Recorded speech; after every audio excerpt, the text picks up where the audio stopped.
Let's go.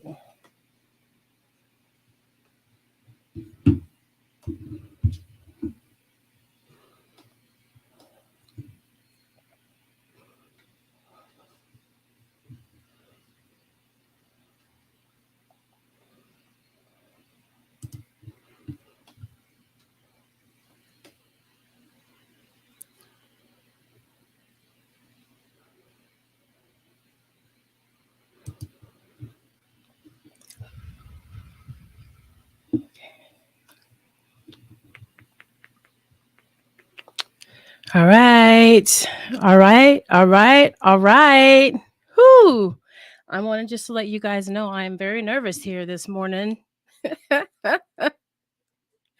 It's been a little while, so I'm a little nervous, but so happy to have everyone here. I think I have everything working. I have Robyne in the background just waiting to join us. But here, let me go ahead and just dive in, right? Here, let me see if I can bring my little face up here for you guys. Oh, I really kind of like the other way. All right, let's do it this way. Hey to all of the Twitchers out there, YouTubers, and those in the Twitterverse. Welcome to the Inequality Podcast. I'm your host, and I want to say thank you for taking the time out on this beautiful Sunday afternoon to join in. First of all, let me just bring in my beautiful mods that are going to be taking care of us today. Let's see. First, we're going to go to Sweet Jamaica. Of course. I got to make sure I'm doing this right. There she is. Sweet Jamaica. I just love her. She is amazing. Thank you so much. She will be in the chat, making sure that she's taking care of all of you guys. Sweet Jamaica, one of my favorite people. All right. And then, of course, we have with us Rush in the Flesh. She is definitely top 3 on my list. My daughter, Rush in the Flesh. She's going to be helping us out. Another one of my fantabulous mods. So please say thanks to them. And if there's anything you need, just reach out. They're going to be taking care of y'all while you're tuning in today. All right. So let me just bring this back up so we can introduce Robyne correctly.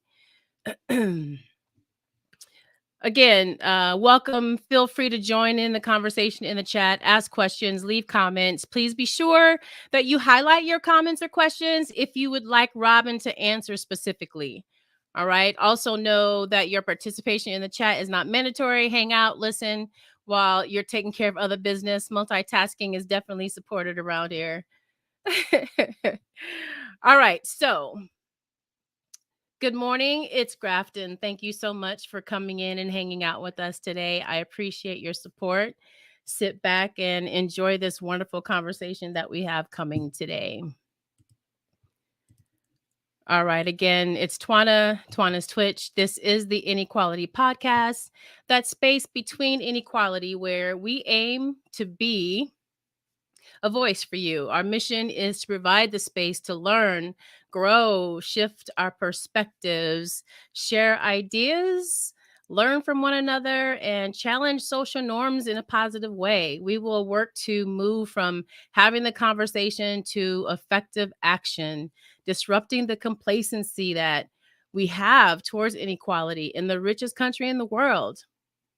Every subject that we talk about here will be approached with an open mind and a chance to see things in a different light, and hopefully do the same for the audience. Being in this space means that we advocate for people to really have equal opportunities to improve their lives, to remove our blinders, and hopefully help others remove theirs and see other people, really see each other.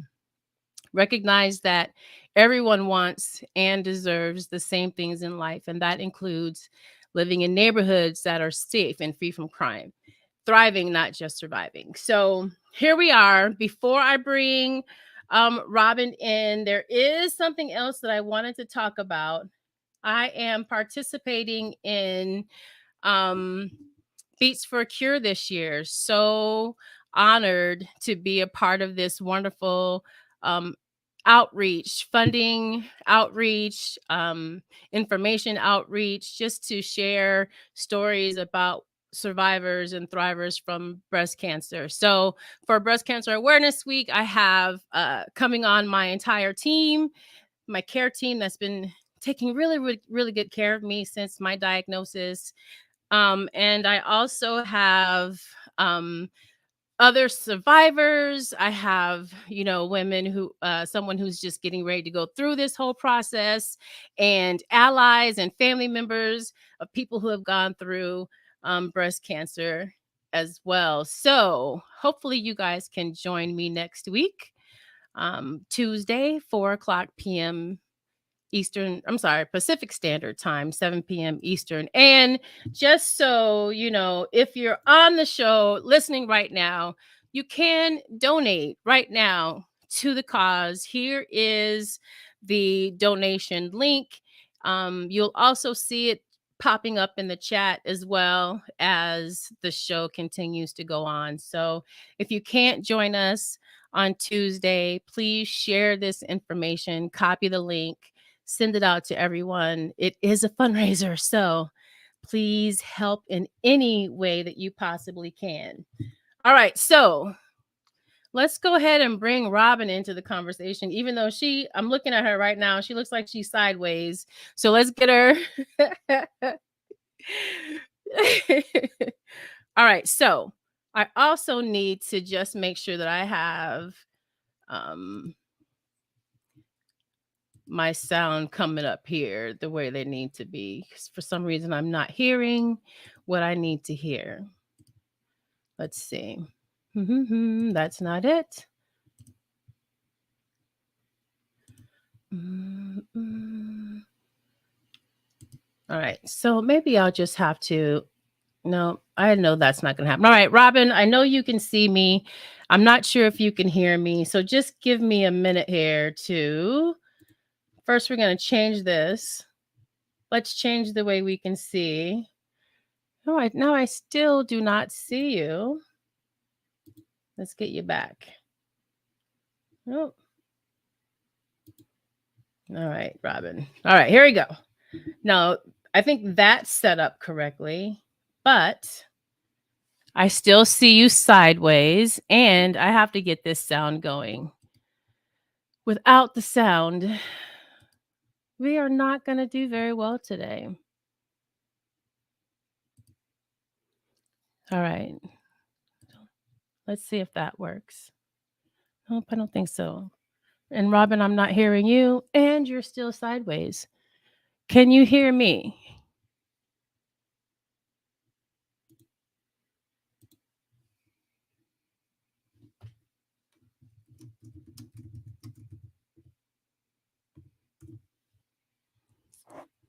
All right, let's see if she can hear me.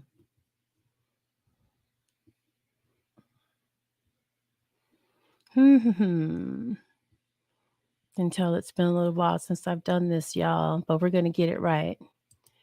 We're going to get it right because I need to be able to hear her.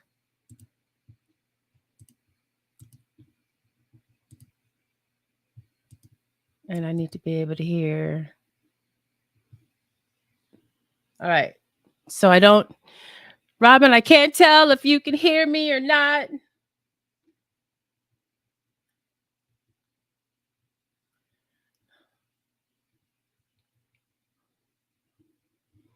Robyne, send me a quick chat. And everyone can you hear me? Is there anyone in the chat that can just let me know that they can hear me just fine? That would be awesome.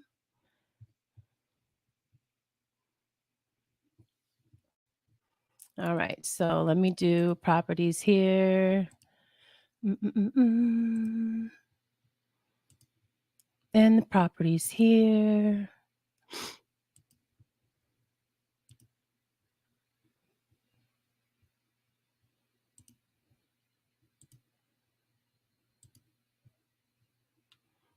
Robyne, can you hear me? Can you hear me? Can you hear me? Can you hear me? Robyne, can you hear me? Now, when you got me singing, that's pretty sad because I am not a good singer at all. All right, thanks, Grafton.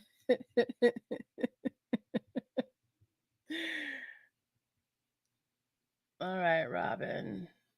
Let's see what we got. All right, so now at least I can see you straight now, but I can't tell if you can hear me. Now you've disappeared. All right. While we are kind of working on some of the um, technical difficulties that we're coming across today, let me just introduce Robin real quick. I'm going to tell you a little bit about her. In a career spanning a variety of industries, Robin Robinson has proven her versatility and successfully made her mark in politics, arts, and broadcasting. She began her broadcasting career moving through markets all across the country, including South Bend, Hampton, Norfolk, Dallas, and Baltimore. Her in depth and perceptive coverage of military affairs, local politics, and public affairs made her the perfect addition when she joined KMSP TV in the Twin Cities, which is how I know beautiful Robin Robinson. In 1990, Robin began her 20-year career at KMSP, where she later became the first African American anchor to anchor a nightly newscast. Additionally,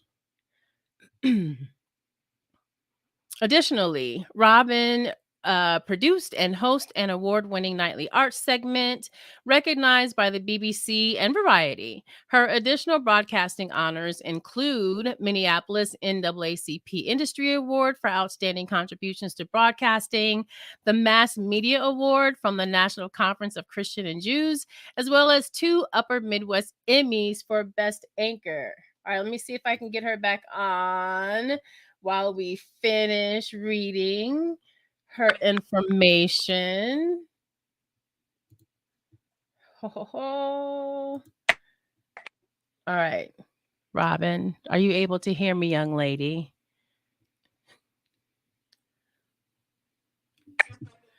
All right, let me just finish reading this and then we'll get back to trying to figure out what's wrong with my equipment. All right, after signing off of KMSP in 2010, Robin continued to flourish as a freelance writer, visual arts creator, jewelry designer, and even political candidate. Her unwavering belief in the people of Minnesota led Robin to work hard in the community, becoming Hubert H. Tricky. So let's see if we I can can just keep hear you making it happen. now.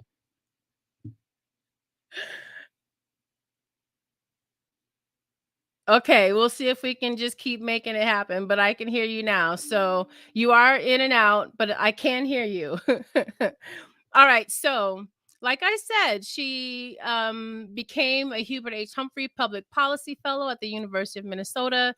Additionally, she has sat on numerous boards of cultural organization and nonprofit agencies, including a Better Change Foundation of Eden Prairie, the Lupus Foundation of Minnesota, MCAD, Independent Feature Project for Filmmakers, Minnesota Film and TV Board, First Avenue Nightclub, the Soap Factory, the Walker Arts Center, and the Minnesota Museum of American Art. So many wonderful things that my friend Robin has done in the Twin Cities.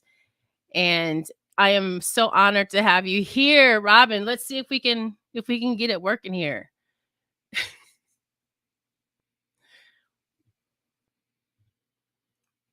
All right.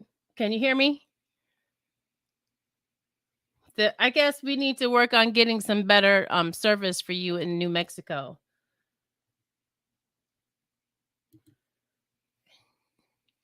All right, so I see you. I feel like you're frozen. Yeah, I think you're frozen, young lady.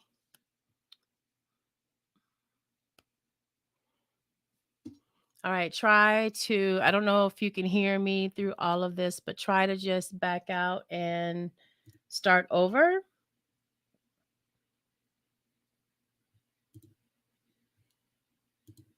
We're going to put something good up here while we're trying to work out the kinks.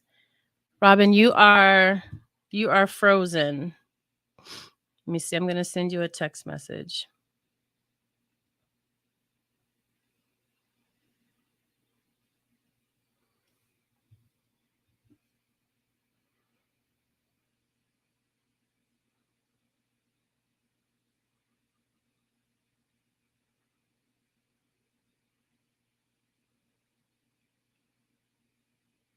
All right.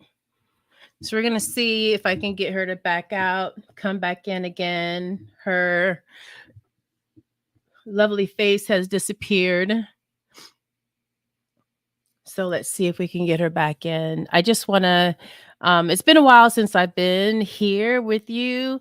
I've taken some time off to really heal my body. I have kind of made a couple of little announcements here and there about what my journey has been.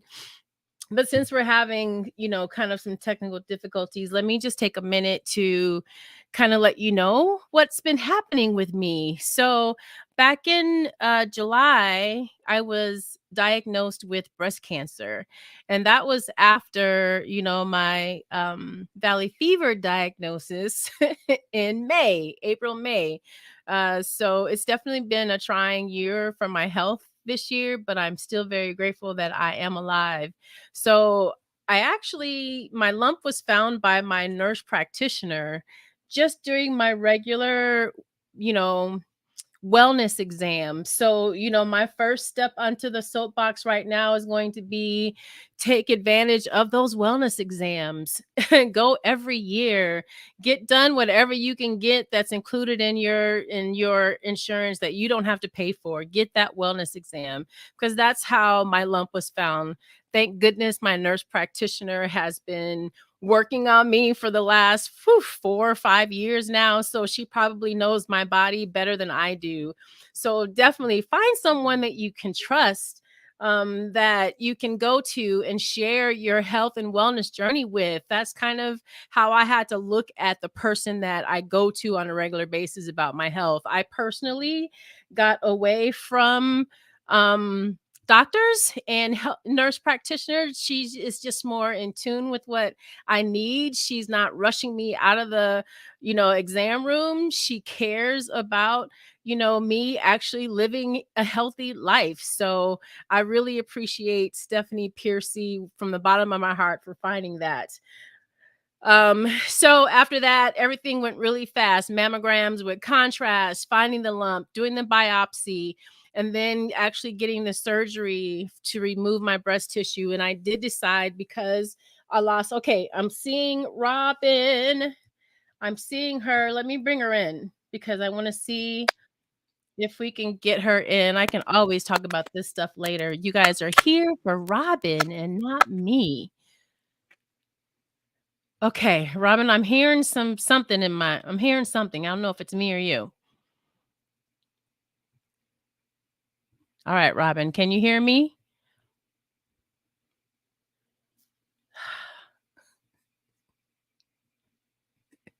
I'm gonna resist the temptation of asking her if she's on an Android or an iPhone. Okay, Robin, I feel like you're still frozen. Okay, you moving around now?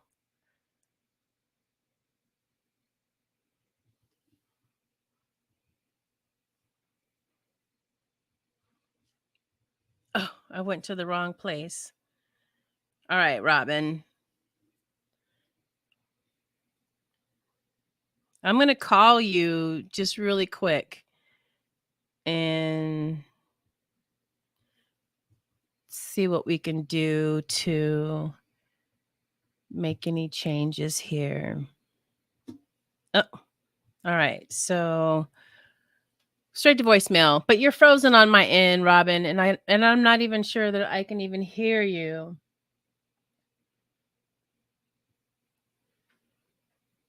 Mm, mm.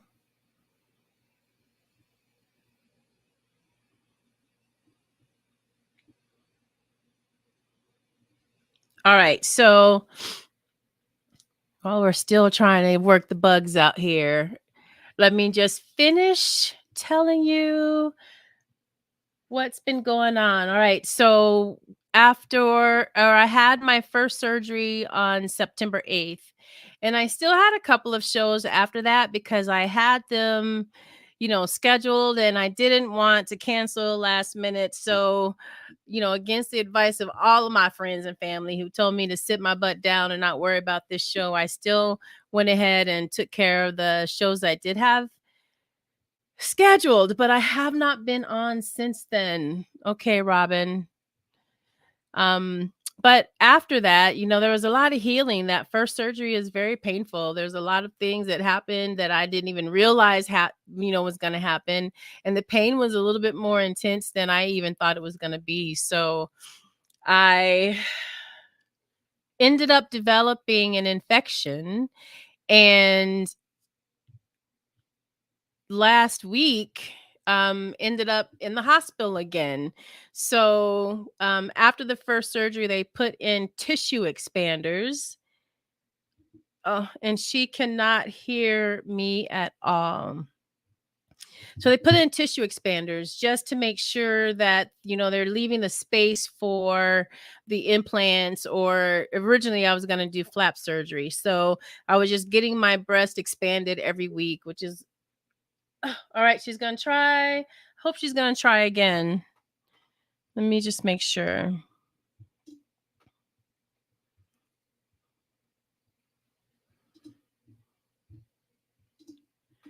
All right. So let me just remove her out of here for a minute while she tries to get back in.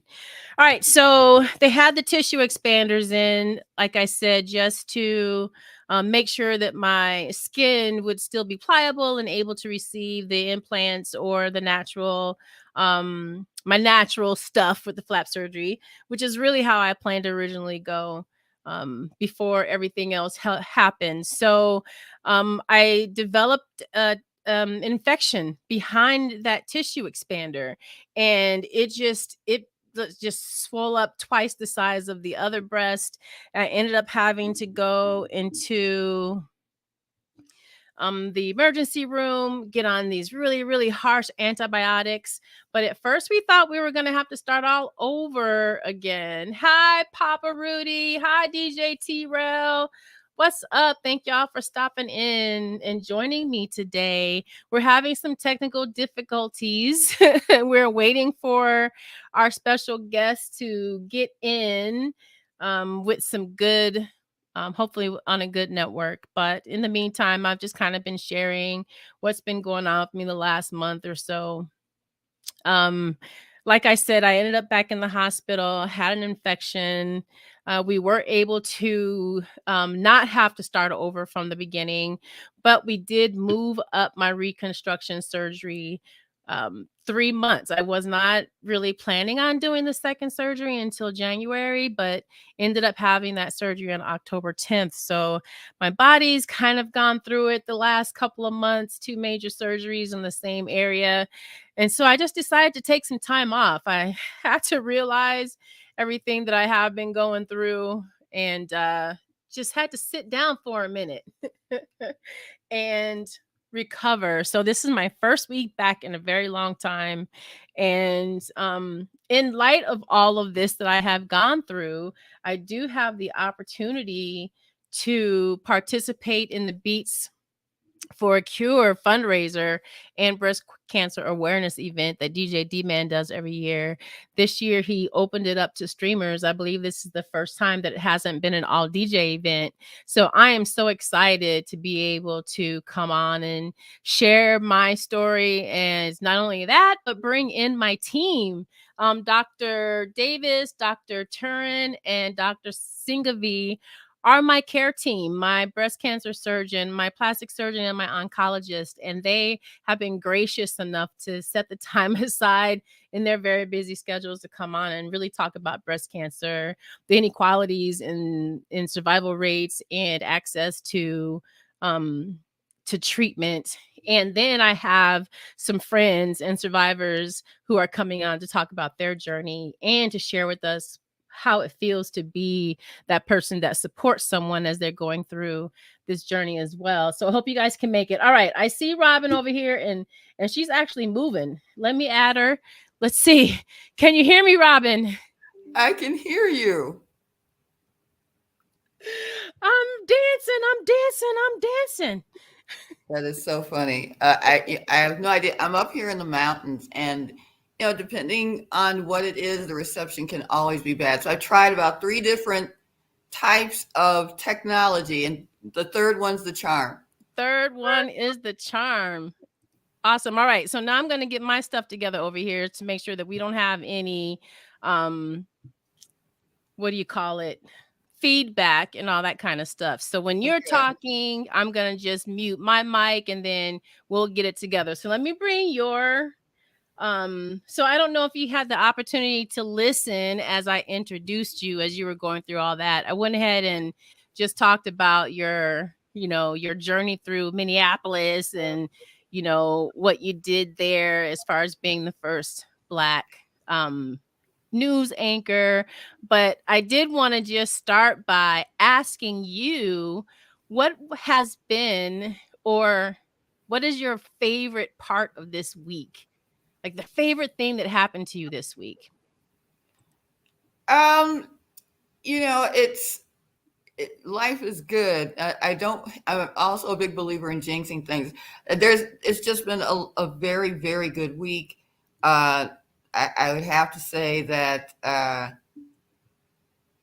getting an article done that I did get done recently. It's on women in boxing. It's going to be an Artful Living magazine, uh, and just really the interviews with the women that are in boxing. There's everything from a woman here in Albuquerque to a woman who I used to see really often in the Twin Cities. She owned a gym called Uppercut, and just hearing their stories, two different backgrounds. One is a professional boxer.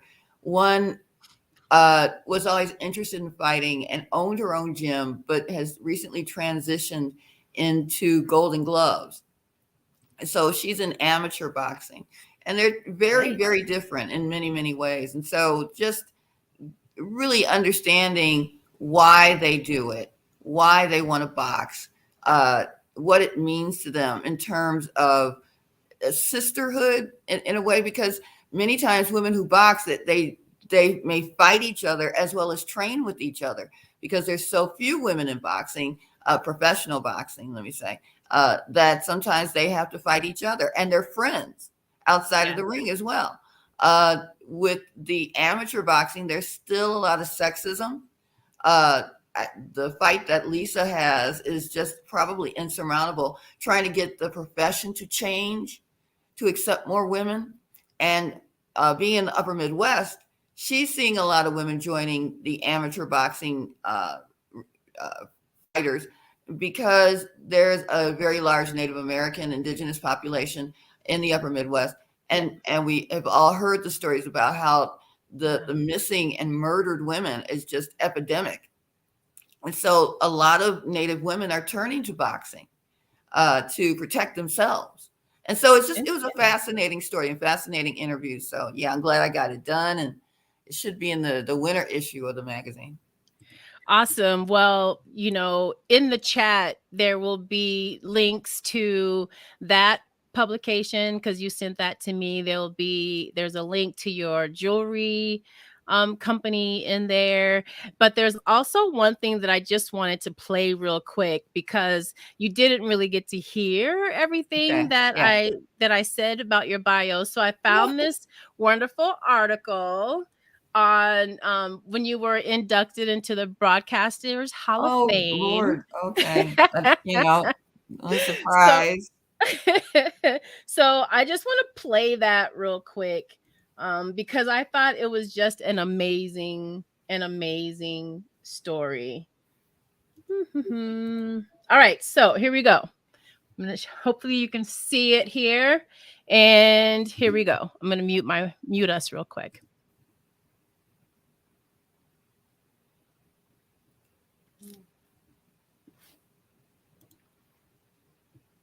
Do you really want to know about As the temperatures warm up, the anchor who brought you the news, the good, the bad, with class and confidence, the patron and promoter of the arts, the community volunteer who has always said yes, or the original Uptown girl. All right. So hold on, because that's not coming through very well. Let me figure out on how else I can do that. All right. Can you still hear me, Robyne? I can hear you. I'm so frightened about what's going to come Let up. me make sure. You look at pictures of yourself. Oh my goodness. Oh my goodness. I can't believe I look like that. All right. All right. For now, for Oh some my reason, I gosh. can't hear you through everything else here. So, all right. Oh my gosh. Yeah.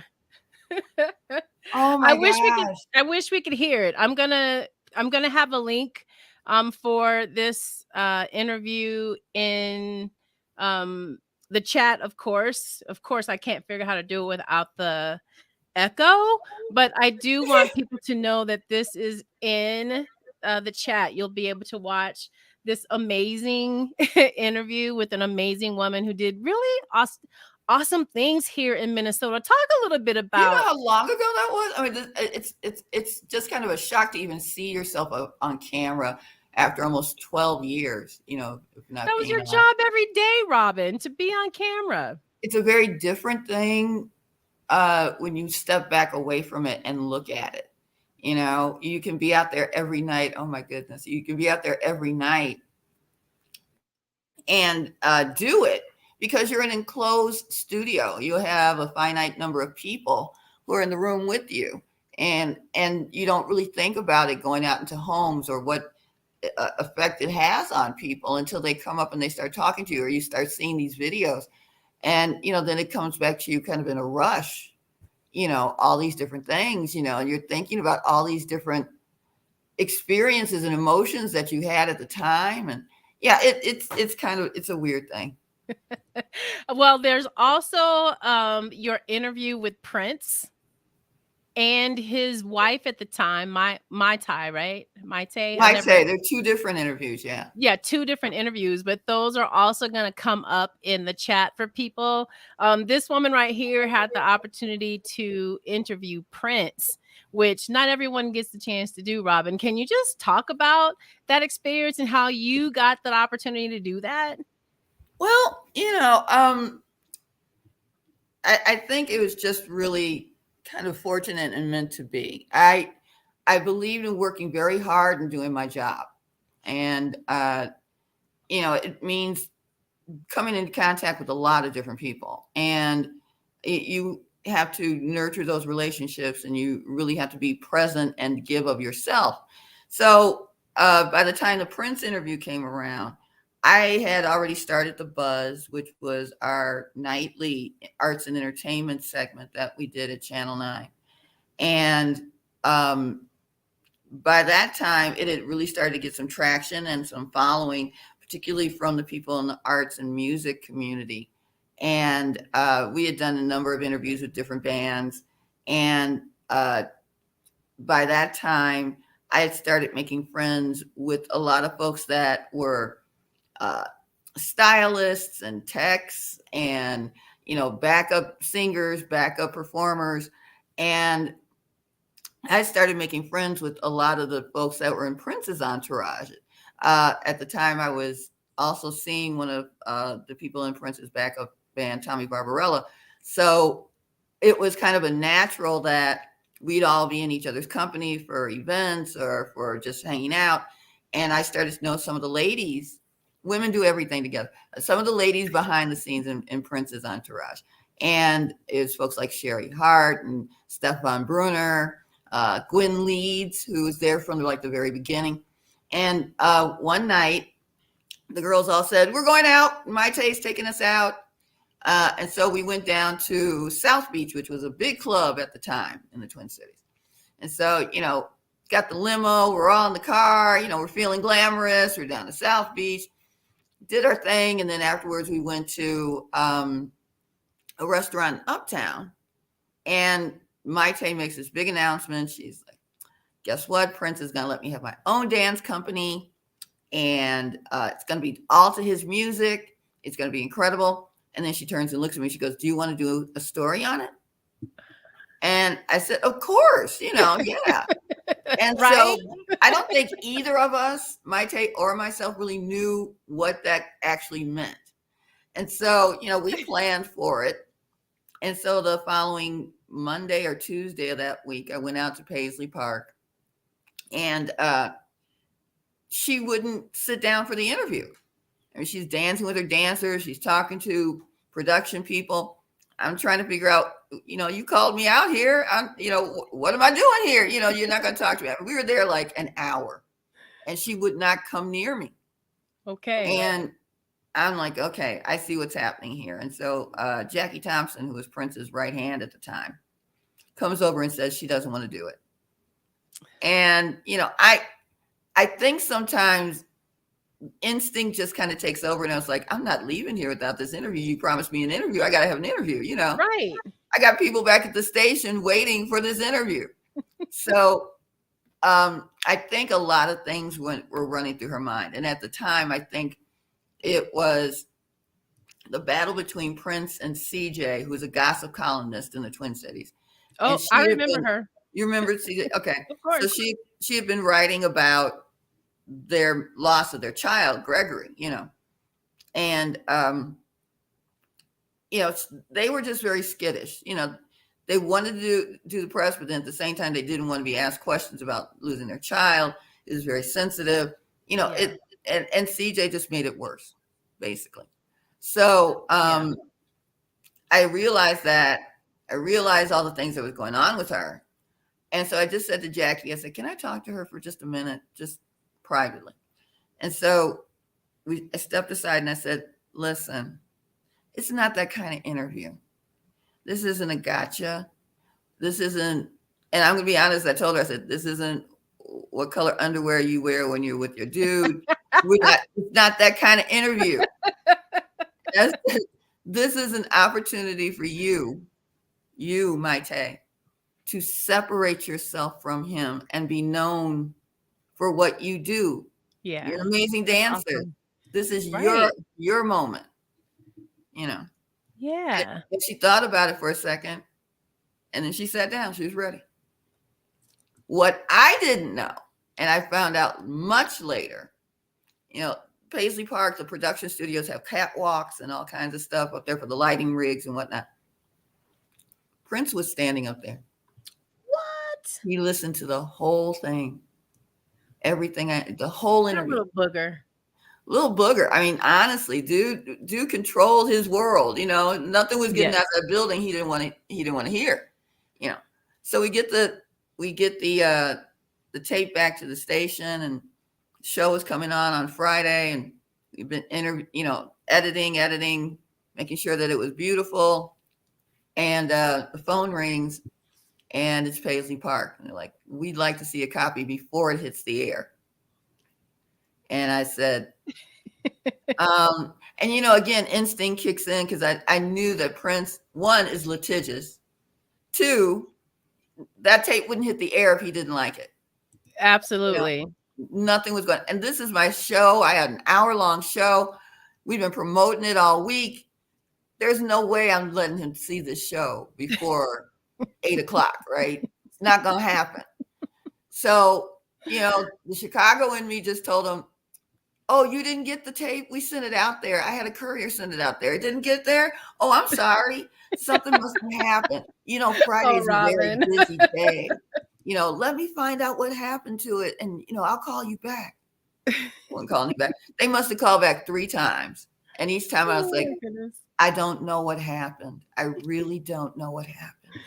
So it went on the air, and the phone rang at 9:00.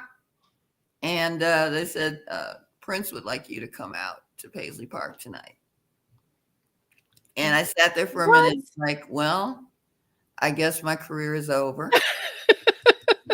Because, everybody in the Twin Cities talks. Everybody is one degree of separation from each other. And the music community is no different. And I'm sure he got phone calls. Let me back up. Prince was not the first phone call that rang after the story aired. He wasn't the first? Oh, Jimmy Jam?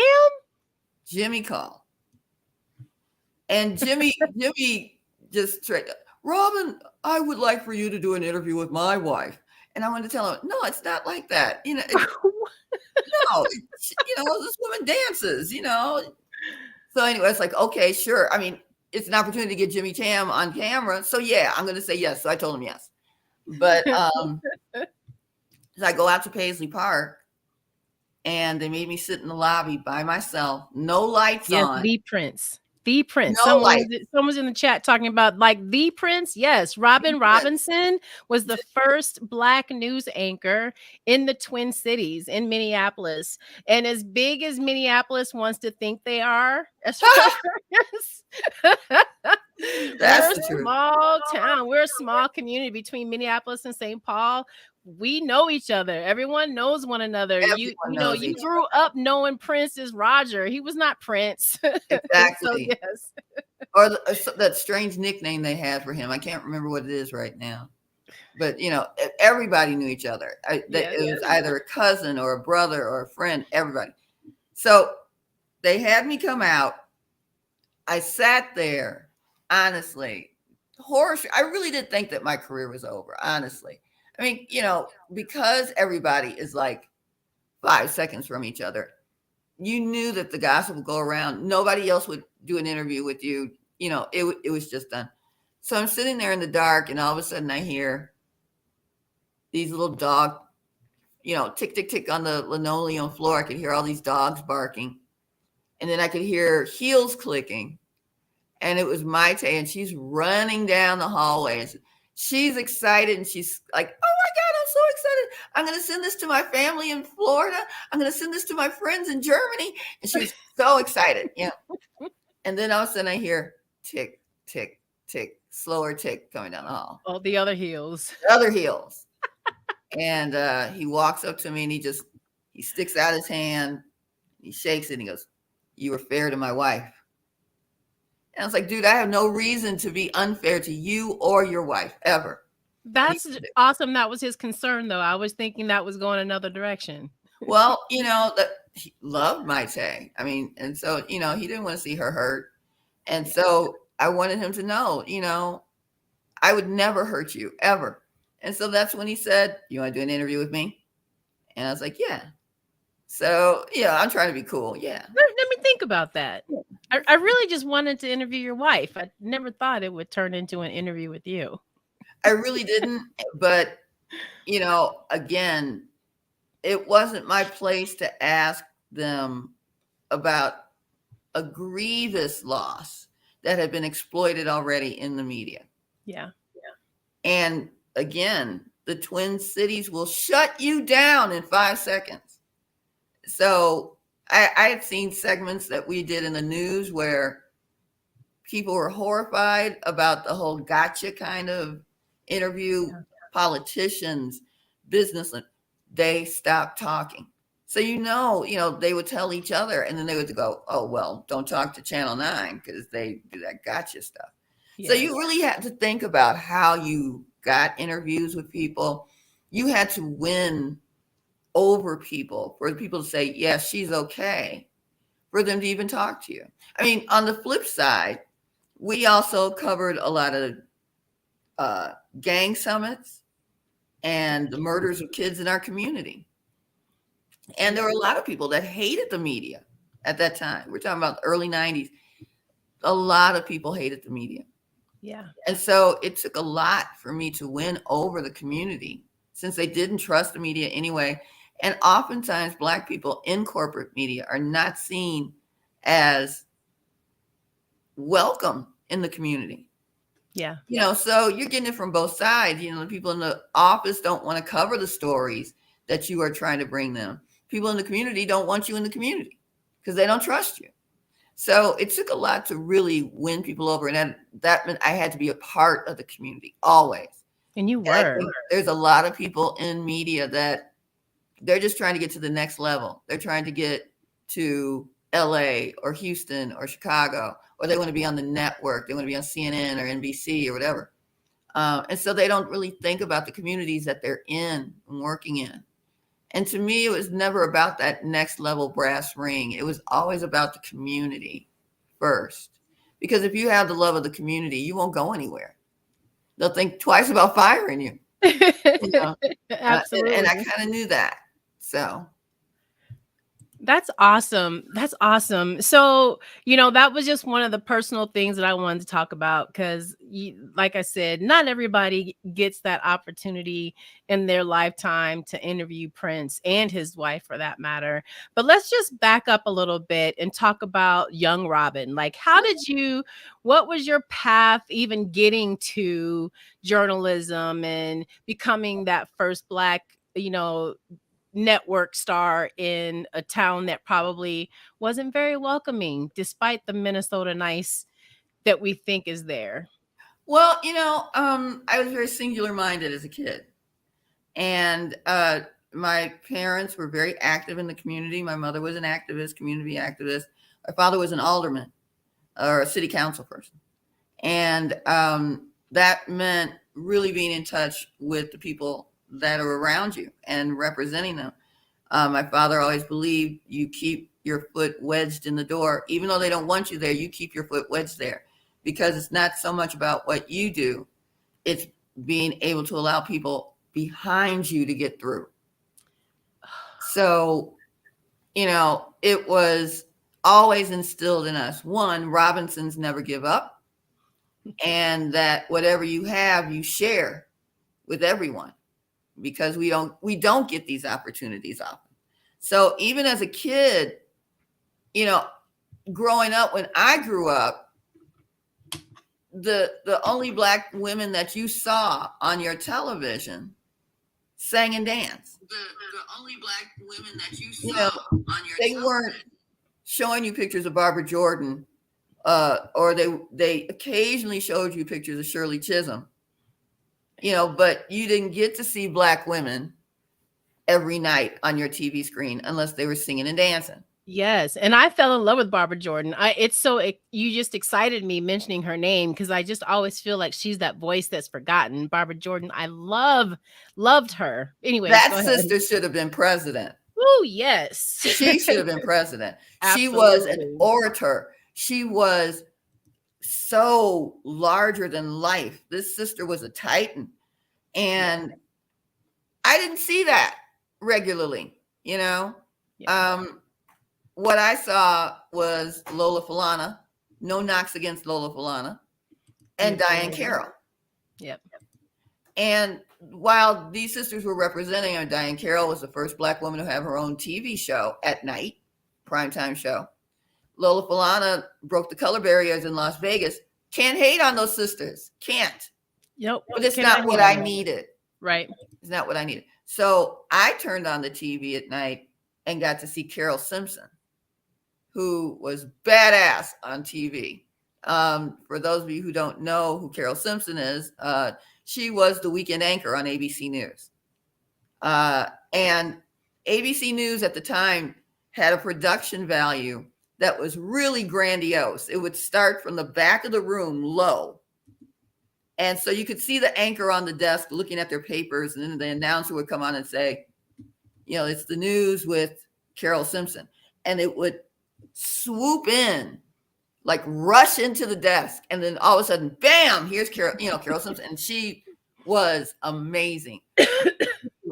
In charge, not sharing that desk with any white man. That was her desk. Yes. She commanded knowledge, class, grace. I wanted to be her. I wanted to be a sister that was commanding, and really you could tell she ran that desk. So that was my goal from even young person. I want to do what she's doing. And then really started learning about the newspapers in my community. My father insisted that we read the newspaper. We had to read the Chicago Sun-Times. The Tribune was not allowed in our house because the Tribune was a racist paper. We read the Sun-Times, we read the Chicago Today, but my father really put emphasis on us reading Newsweek, Time, and U.S. News and World Report. We did what we were not supposed to do. We watched TV at the dinner table because we watched the evening news with Walter Cronkite. We watched the ABC News with Frank Reynolds, and we watched the Huntley Brinkley Report on NBC. Wow. We were supposed to afterwards be able to talk about what was happening in our community and what was happening in the world around us. So from a very young age, I was indoctrinated into journalism, world affairs, current events, and really understanding Black power. My parents were some of the first young Black Democrats that coalesced power in the city of Chicago. And so it all meant a lot because while my dad was working through the system, my mother was inviting over people like Oscar Brown Jr. and who was a famous singer and performer in the Twin Cities at the time, who was really into Black liberation. My mother's baby sister married into the Nation of Islam, so her husband was Warithi Muhammad. So on weekends, sometimes I was babysitting at their house, and everybody from every walk of life, Muhammad Ali would come through, Minister Farrakhan would come through. I hung out with their kids, roller skating down the street. It was a very surreal life growing up. And then I went to school with a girl whose dad was part of the team for the Chicago 7 after 68 Democratic Convention riots. So my life was all about the struggle growing up. No kidding. Wow. I didn't even know that about you, Robyne. Yeah. Well, I keep saying I'm going to write this book. It will happen at some point. But my childhood was fascinating because, I grew up sitting on the sides and listening to discussions between the Black Officers Patrolman Association in Chicago and listening to what was happening, remembering these, my father and different people coming in and out of the house and those whispered conversations. Fred Hampton was just murdered. What do we do? Dr. King was just shot. It was, and you're sitting there listening as a kid and you're not sure to be scared or what. And, all these people would come to our house, and it was a fascinating time to be Black in Chicago in the early 70s. And it really did shape my thinking and what I wanted to do with my life after that. And so that's why it was important to me, because I wanted to make sure that the stories that weren't being told were told. And I got the opportunity at Channel 9 because Channel 9 was this little dink station with no affiliation that, it had just bare bones. It was barely on the air. So it really gave you an opportunity to do some of the things you wanted to do without a lot of corporate oversight, So coming to the Twin Cities, the first communities that I got into that really kind of built my reputation as being someone in the community was the gay community. The gay community gave me complete access. And at the time, there was a serial killer that was killing gay men. A lot of stuff was happening in terms of civil rights, marriage, HIV, education. And so I did all those stories and gained the trust of the gay community. From the gay community, the women's community was the second community to really embrace me. And then the African-American community. So it took a while because the stories weren't being told about our community. And then once that people realized they had an ally, I had folks that would shoot their own video before there was a cell phone and call me and tell me what they shot. And I put it on the air. You were doing that way before anyone else was. That was definitely groundbreaking.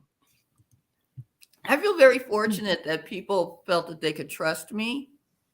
And because they felt that, they opened up their lives to me. And I tried always very hard to let them know I would never betray them. And I think that's why people did watch. I think people always watch because they never knew what I might say on comment behind the story. Because a lot of times I did not hold my tongue. I would say something, Absolutely.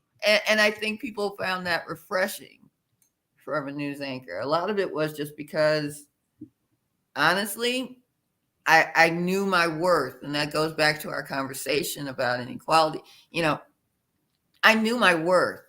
At first, as a young reporter, I did not. That you let them do everything to you because you want to make it so badly. You let them change your hairstyle. You let them change your wardrobe. They give you elocution lessons on how to talk and all kinds. That doesn't do anything if the public doesn't trust you, if they don't see you. And I made sure that I was in the community and working in the community and being in the community. And I think all that really did kind of pay off. People have to know that they can trust you. And I don't think that in the last 10 years, 10 years or so, people have felt that they had anybody they could trust. I think now people are taking the media into their own hands, like Georgia Fort, who was coming up when I was a main anchor. And Georgia and I would talk all the time about some of the stuff that she went through. I didn't go through. I mean, she had some hard markets to crack. Right. And, being in Duluth, I think, really kind of made Georgia start to see that she couldn't wait on someone giving her an opportunity and that she had to do it herself. And I could only imagine. That's not something I would have ever entertained. I was going to make them change. And I think that was part of my insanity, is that basically I had my own agenda. And it really was to make sure that people had a reflection of themselves across the board: gay, straight, women, African-American, Asian community, Hispanic community. They didn't have anybody in the Twin Cities that looked like them. I was the only face representing multiple cultures. And people told me that. Yes. And what people don't realize is that Minneapolis we called ourselves the Minneapolis, because we did have all of those different cultures and ethnicities represented within our Twin City boundaries. People don't realize the communities that we have there, the diverse communities, from Hmong to Somali to Native American. Like, no one really knows. People don't know how that there's much a large is there. Tibetan community in the Twin Cities. They don't know there's a Oromo, an Ethiopian, Eritrean people that are there. They don't know that Minneapolis public schools teach in 80 different languages. Crazy. It just looks very white. It still is very white, even with all of the diversity that is there. There's a question from Papa Rudy in the chat. I know you can't see it, but I wanted to definitely ask this one of you. What was your favorite interview topic when you did interview Black people? Did you have one? Usually for me, it was really trying to understand what it took for them to get where they were then.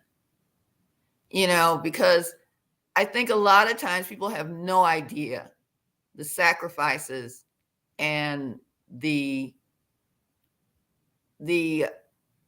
brickbats that you have to face just to get where you're going. People think, oh, well, you got it that way. It looks so easy, la, la, la. You got money, whatever. Usually the people who came before us sacrificed so much to get where they were, that it was fascinating to talk to them really about what it took from them personally. And you could get some really amazing responses. Like the one response that I interviewed Chita Rivera. And for those of you who don't know who Chita Rivera is, Chita Rivera was before Rita Moreno. Chita Rivera was the bomb. She was the first Hispanic woman to represent on Broadway. She could dance her ass off. She was the lead in Chicago. She was the lead in Sweet Charity. And she was amazing. And we were interviewing and she came in, the star, Chita Rivera. She was very, larger than life and la, la, la. And as we were talking, she crossed her legs and she had on this ace bandage underneath her stockings. And I could tell that she'd been a pro for years, that she knew that the right color bandage under the right color flesh stocking, no one could see it. And at the time, she had to be 70 then. and this one was still dancing. And so I said something to her about uh, no one knows how much Bengay you go through. And she stopped for a minute, and all of a sudden she just started talking about what it took to maintain and what it took to get where she got, and how she could not complain, how she had to put on that face and go out there. And it was just remarkable to sit and listen to someone like her, and you got to really get a sense of what they sacrificed and what she experienced as a Latina woman, just trying to get to the top in Broadway and then maintaining it, Maintenance. Isn't that the hardest part? That's the hardest part. People don't get that part. It's great getting where you want to go. It's staying there.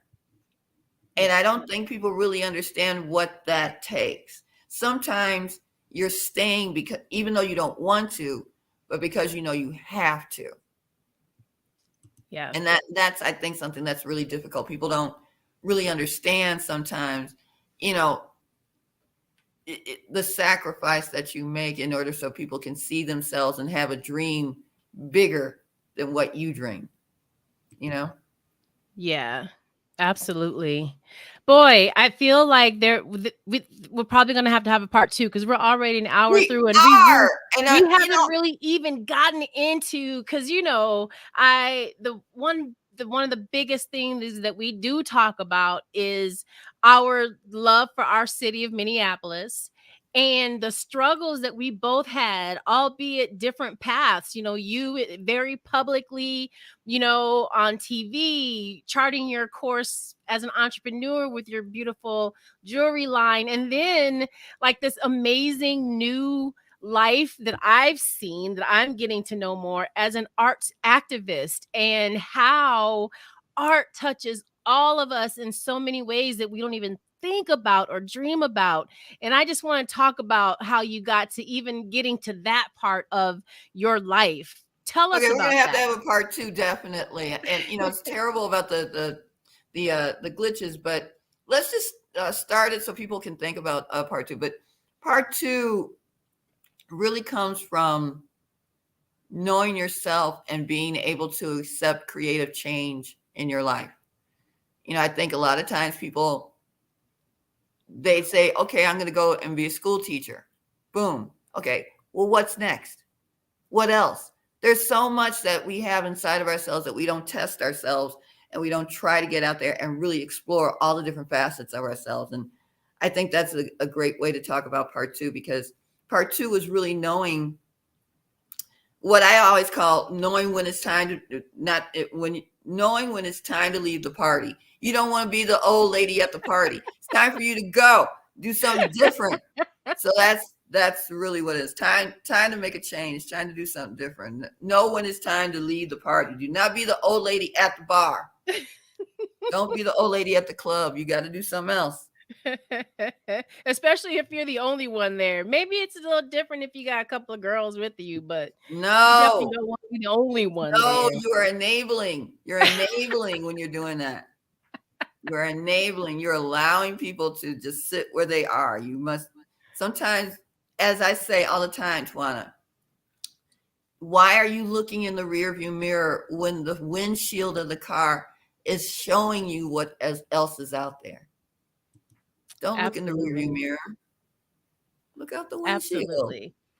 All right. So let's talk about rocks for now.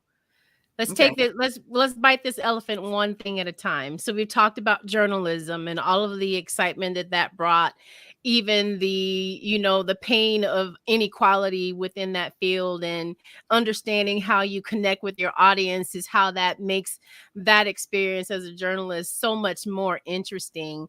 So let's talk about then Rock's jewelry, because I know that kind of came before, in my mind, in my memory, that came before art. But that is a form of art, right? No. Came during art.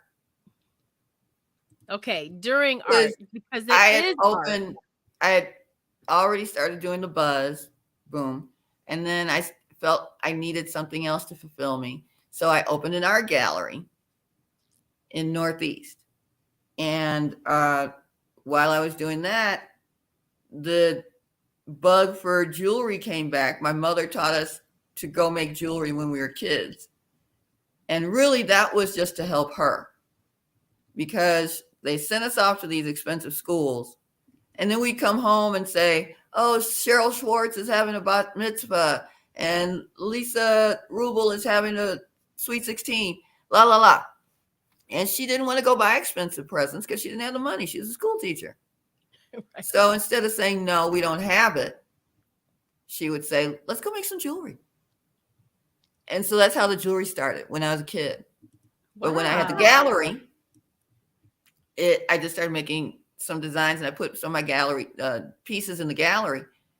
And these women came in, they're like, I like this. Why is it so cheap? And it's like, oh, it's not cheap. It's just, it's not expensive, And so they bought a whole bunch and they told friends. And then I started developing my marketing for it and all this kind of stuff.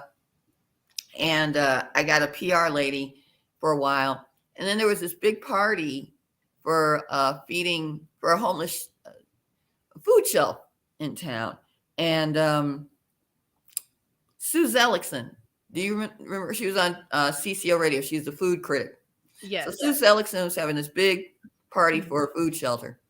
And she had me at her table. I'm sitting there. And the PR lady that worked with me on Rocks walks by, and she goes, I'm wearing your bracelet, la, la, la, la, la. I was like, thank you. And so then another lady was at the party, and she came by and she goes, look at my neck. And she had on my necklace. It's like, oh, I love it. And so Sue's date for the evening, really handsome older man, lots of gray hair, well dressed, looks at the necklace and goes, oh, that's beautiful. That's lovely. And he goes, do you make jewelry a lot? And I'm like, yes, I do. La, la, la. It's a party. I'm not really taking anything he's saying very seriously.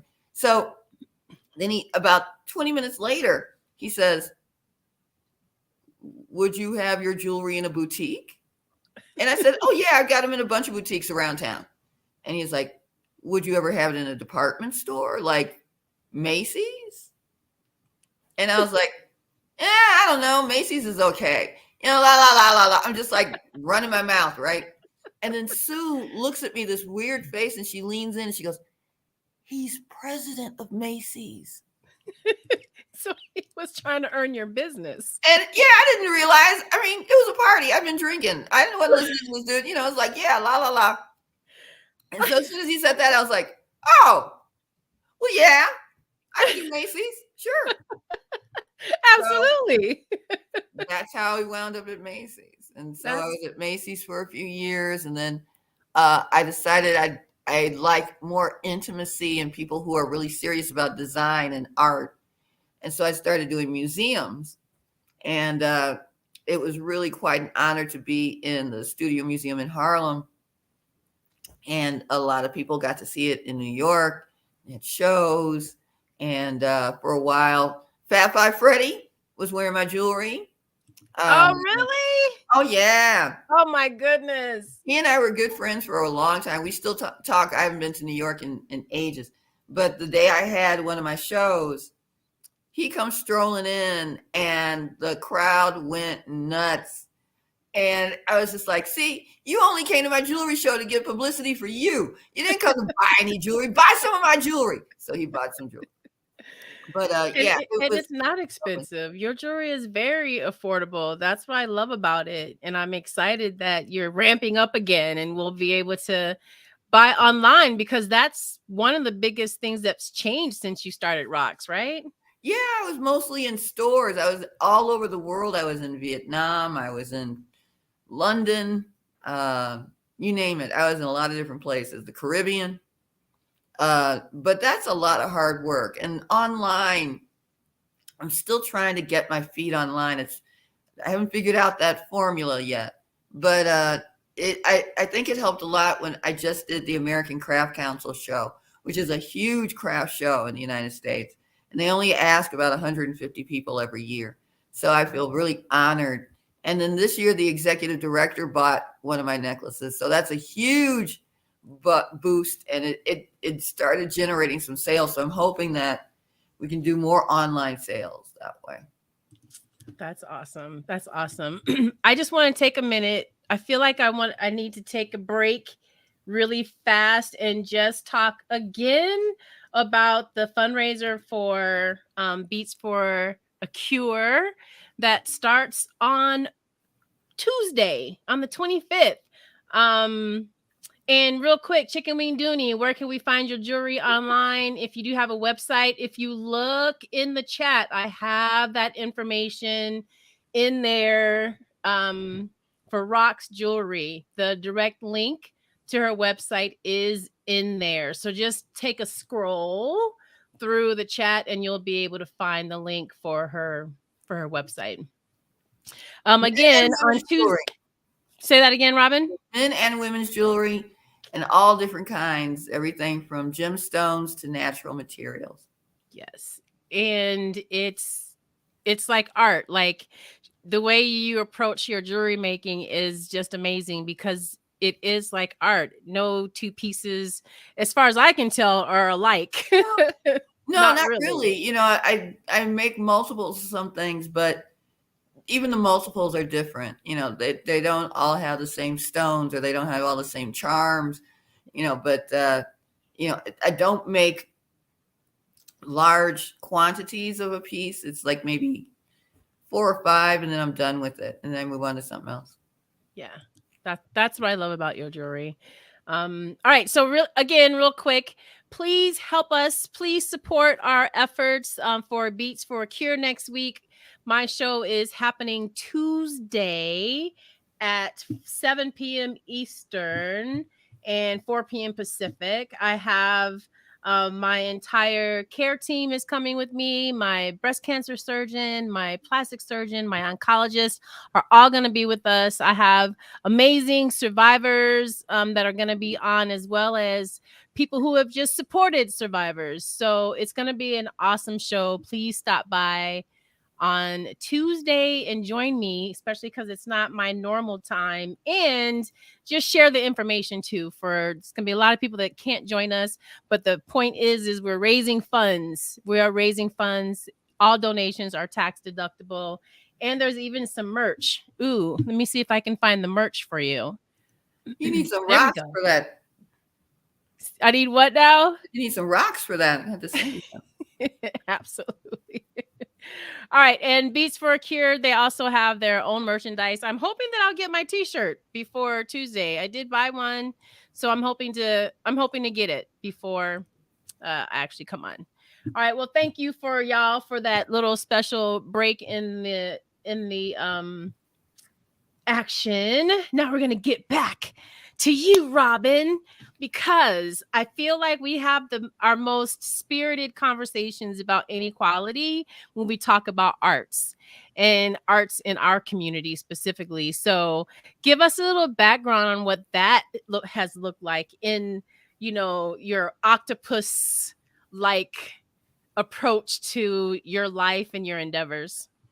Well, you know, I think people really don't know much about the Twin Cities. Let's start with, you know, I hate the expression flyover country, but a lot of people use it when they think about, you know, the Twin Cities. They really have no idea what's there. And except it's cold. It gets cold. That's all we know. Cold, yeah. But I think that cold is one of the reasons why it's such a strong arts community. And I say this a lot. You know, when you live someplace where it's cold and snowy 7 months out of the year, parents don't really have a lot of patience for kids that are stuck in the house. You know, the kids are, you know, I think, you know, Minnesotans, they cherish those snow days. You know, they don't take them often, but when it happens, it's because there's a hell of a lot of snow. So, excuse me, they got to have something for the kids to do. And so a lot of times I think many of these parents were just like, here's a pad and a pencil, write something, or go in the garage with that noise that you're trying to call music. You know, they never said no. It's just that they made sure that it was, you know, somewhere in the house that they didn't have to hear it all the time. but they would, people would invite their friends over, and that's how plays started. That's how garage bands started. And I think that's one of the great things about the Twin Cities is that the arts are so prevalent because uh, people were really snowbound and stuck in the house. It allowed them to develop their creative side and their creativity. Two, it's a very literate community. We have over 40 colleges and universities. So the combination of the snow and the cold really kind of exacerbated the need and desire for creativity in the arts and thinking and always having ideas. If you come to the Twin Cities, you will find that there are arts 365 days of the year. You can see live music 360 days of the year. We're the sixth largest theater market in the country. The Lion King, here's a fun fact, was staged in the Twin Cities before it went to Broadway. So What? we're a very important theater market. Yeah, very important theater market. Thanks to Lou Bellamy. Black theater is alive because of people like Lou Bellamy and Sarah Bellamy, continuing with Penumbra Theater, which has won really special Tony Awards in New York. Our film community is starting to regrow again. We had an amazing film community, and it's a great film community. I remember. A lot of films were shot in the Twin Cities in the 90s and early 2000s. Governor Ventura killed the film rebate, so for many years we suffered, and a lot of things went to British Columbia and Atlanta. But I see a resurgence again. But theater has always been huge. Yes, it has. And most people don't know that the Guthrie was created by Sir Tyrone Guthrie with the help of Hugh Cronum and Jessica Tandy. Do you remember the old couple from Cocoon? Yes, of course. They helped build the Guthrie. I didn't know that. Yes, ma'am. Yes, ma'am. Wow. So Okay. we've got a fascinating community. I mean, and people don't know about all the people that have lived here over the years, like Bobby McFerrin when he ran the chamber orchestra in St. Paul. People, hear about Prince, but they don't think about all the other bands that came out of here because people came to the Twin Cities like a mecca to perform with Prince or get bands started. So that's why Maserati, Jesse Johnson, Andre Simone, and all those other names, they keep coming back to the Twin Cities because it's their spiritual source. And they get refed and they go back out into the world. So yeah, I mean, the arts are an amazing thing. And I really became a big cheerleader of the arts. And in this phase of my life, I work very deeply in public art. When I was art director at the airport for several years, it made me have a real appreciation in working in design, working in transportation, working with architects to create a place of safety and space where people, almost like a town hall for an airport. I wanted people to understand that the airport is the first port of entry to the arts and anything creative in a community. And that's how I wanted to capture people, that in that 7.5 minutes between flights that they take, they're going to learn a little bit about the Twin Cities, and we're going to get them to come back and spend money in the arts. So it's because of you that I even pay attention what's on the walls in airports and out in the open. Like I'm looking for, statues and different kind of arts things in the airport, and I only do that because of you. Well, that's nice to hear. Thank you. I mean, honestly, it really was my goal. And I told them at the airport, I said, we're going to be a top arts airport in 5 years. And they just went, They didn't care. And it wasn't because they didn't care about the arts. Airports run 24/7. And I understand that adding arts was just one more thing that they had to worry about. But I tried to make sure that the arts integrated into the life of an airport. So that way they never felt that they were burdened by the arts program. The Metropolitan Airports Commission wanted arts. Okay. And so we had the Airport Foundation, which did some arts, but not really anything that was memorable. So working with the architects had to learn how to design in a finite space, which I find fascinating. They call it, what do they call it? Inspansion, not expansion, inspansion. Growing an airport inside a finite space that cannot move. Wow. Because the airport only has so much space that they can go to. Other than that, they have to move outside the Twin Cities to grow. And nobody wants that, right? Nobody wants the airport to leave the Twin Cities. No. No. And they don't, yeah. No. I'm not driving to Hinckley to catch a flight. I'm sorry. No. It's not going to happen. So the airport, the architects have learned how to keep growing the space inside the space. And that way they learned how to place art in areas that were underutilized or that the advertisers no longer wanted to use themselves. So the airport is also based on advertising. Yes. How much space can they give away? Walls, rooms. And so the advertising companies, whether it's J. Walter Thompson or Clear Channel, they get a contract that says they get so much space over so many years. And during that time, they can decide whether or not they want to use it or not. The architects would kind of like stand behind them going, kind of like bad little kids on the street. That's a nice space. Sure hate to see you waste it. So the advertisers didn't want it. Okay, here, we'll give it back. And that's when they come to me and say, we want to see this change here. What can you do with this space?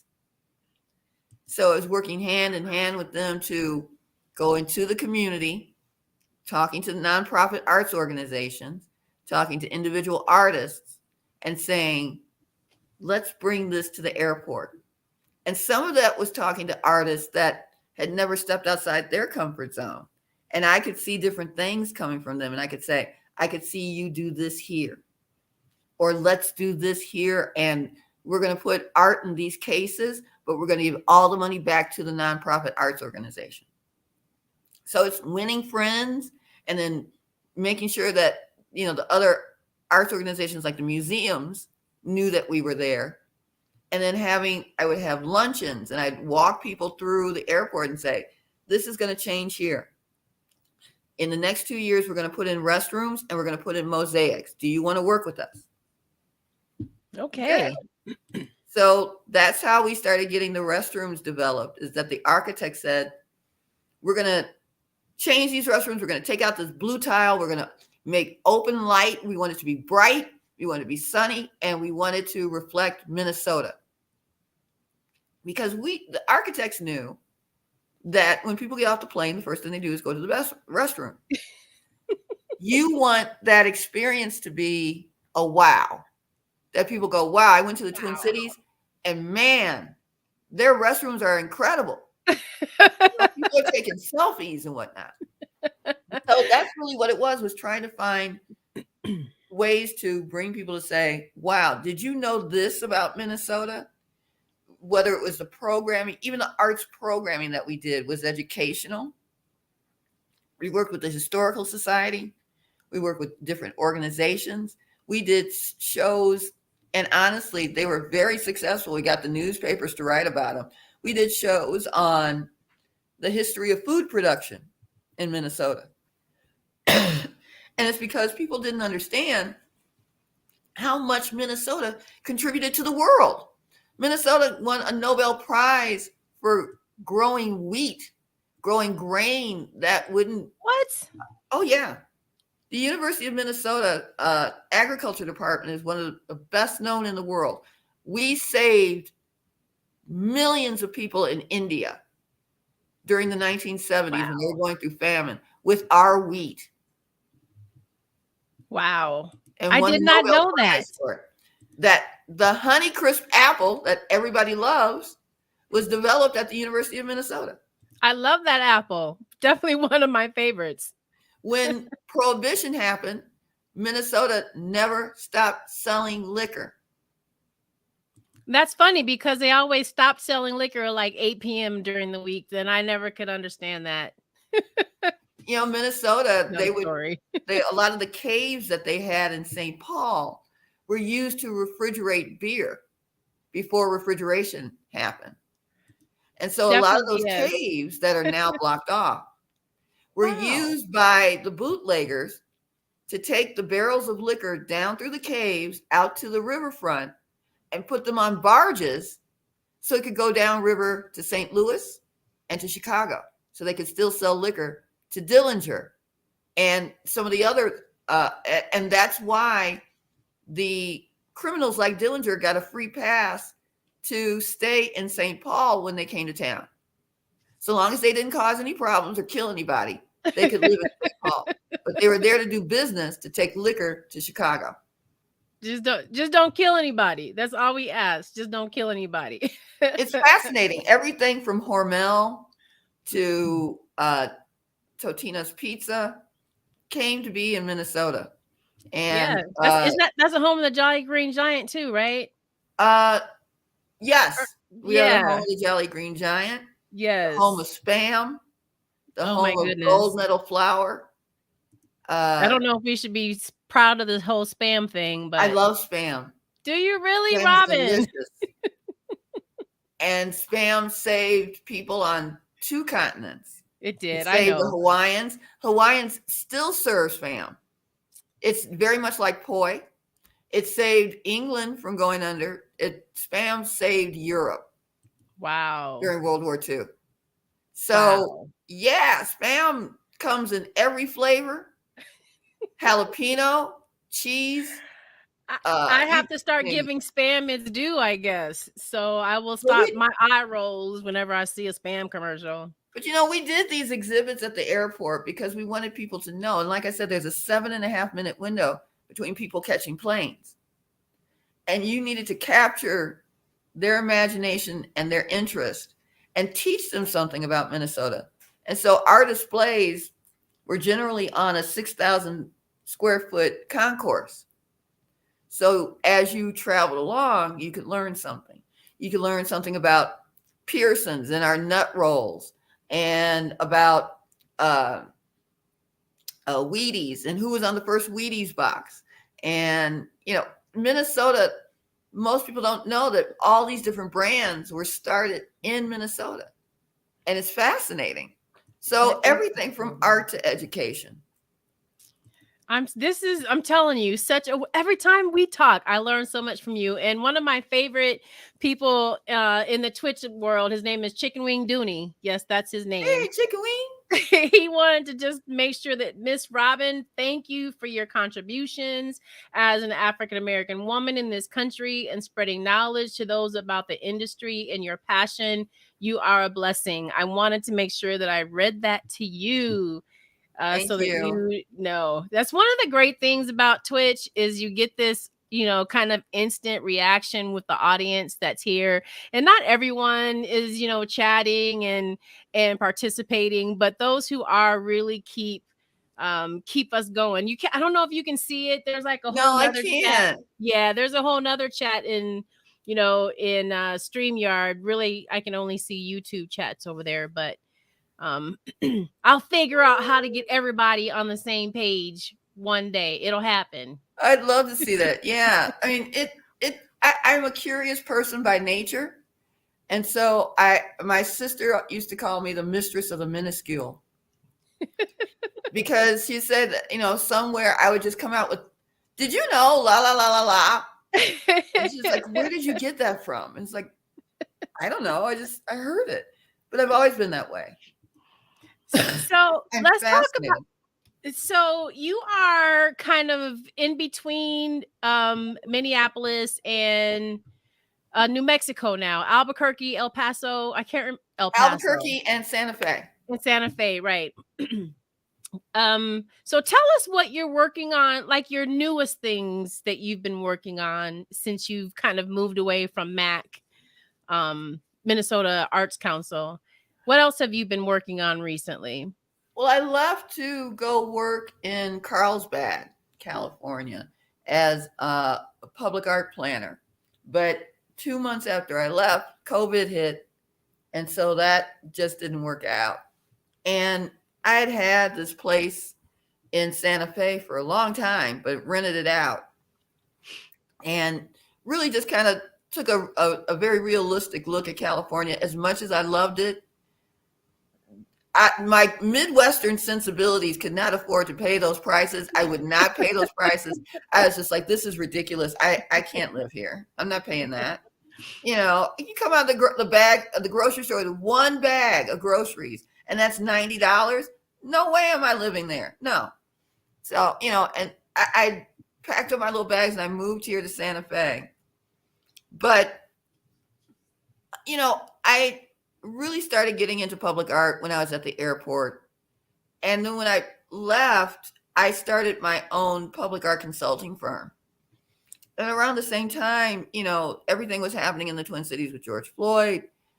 I think what happened during that time is that people really started to realize how important the arts were.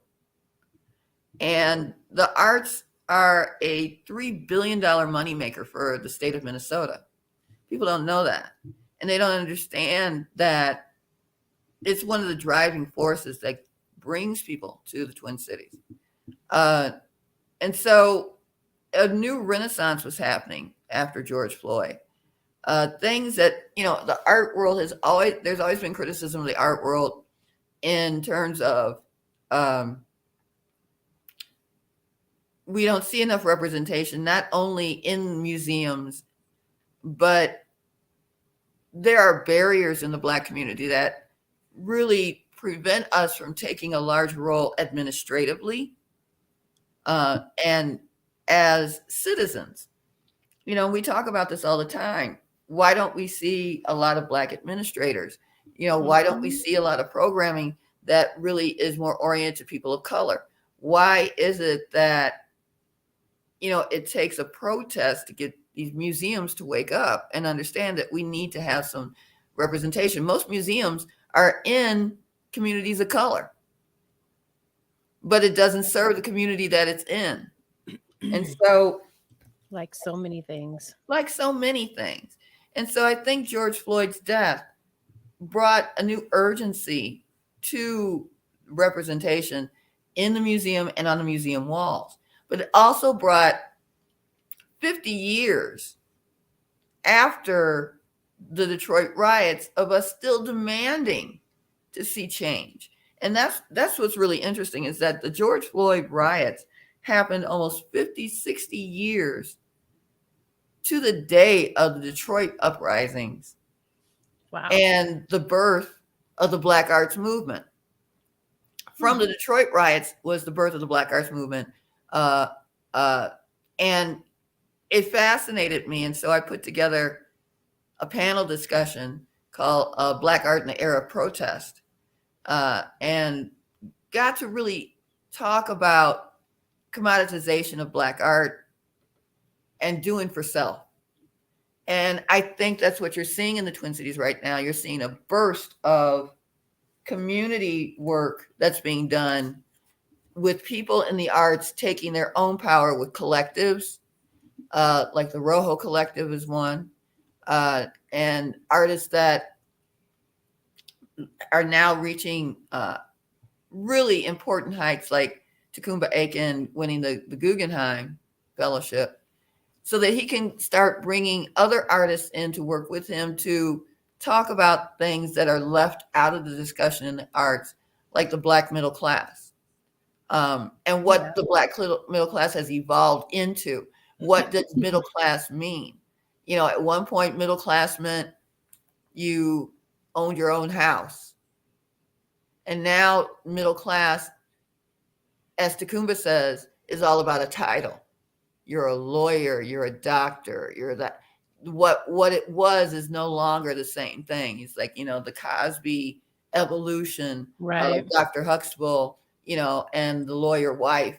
When middle class, at one time, if you saw fences, that was middle class. Your dad was a garbage truck driver, you know, but you had your own home. and you had a Right. car. The car was the status. The car showed that you had a little bit of money.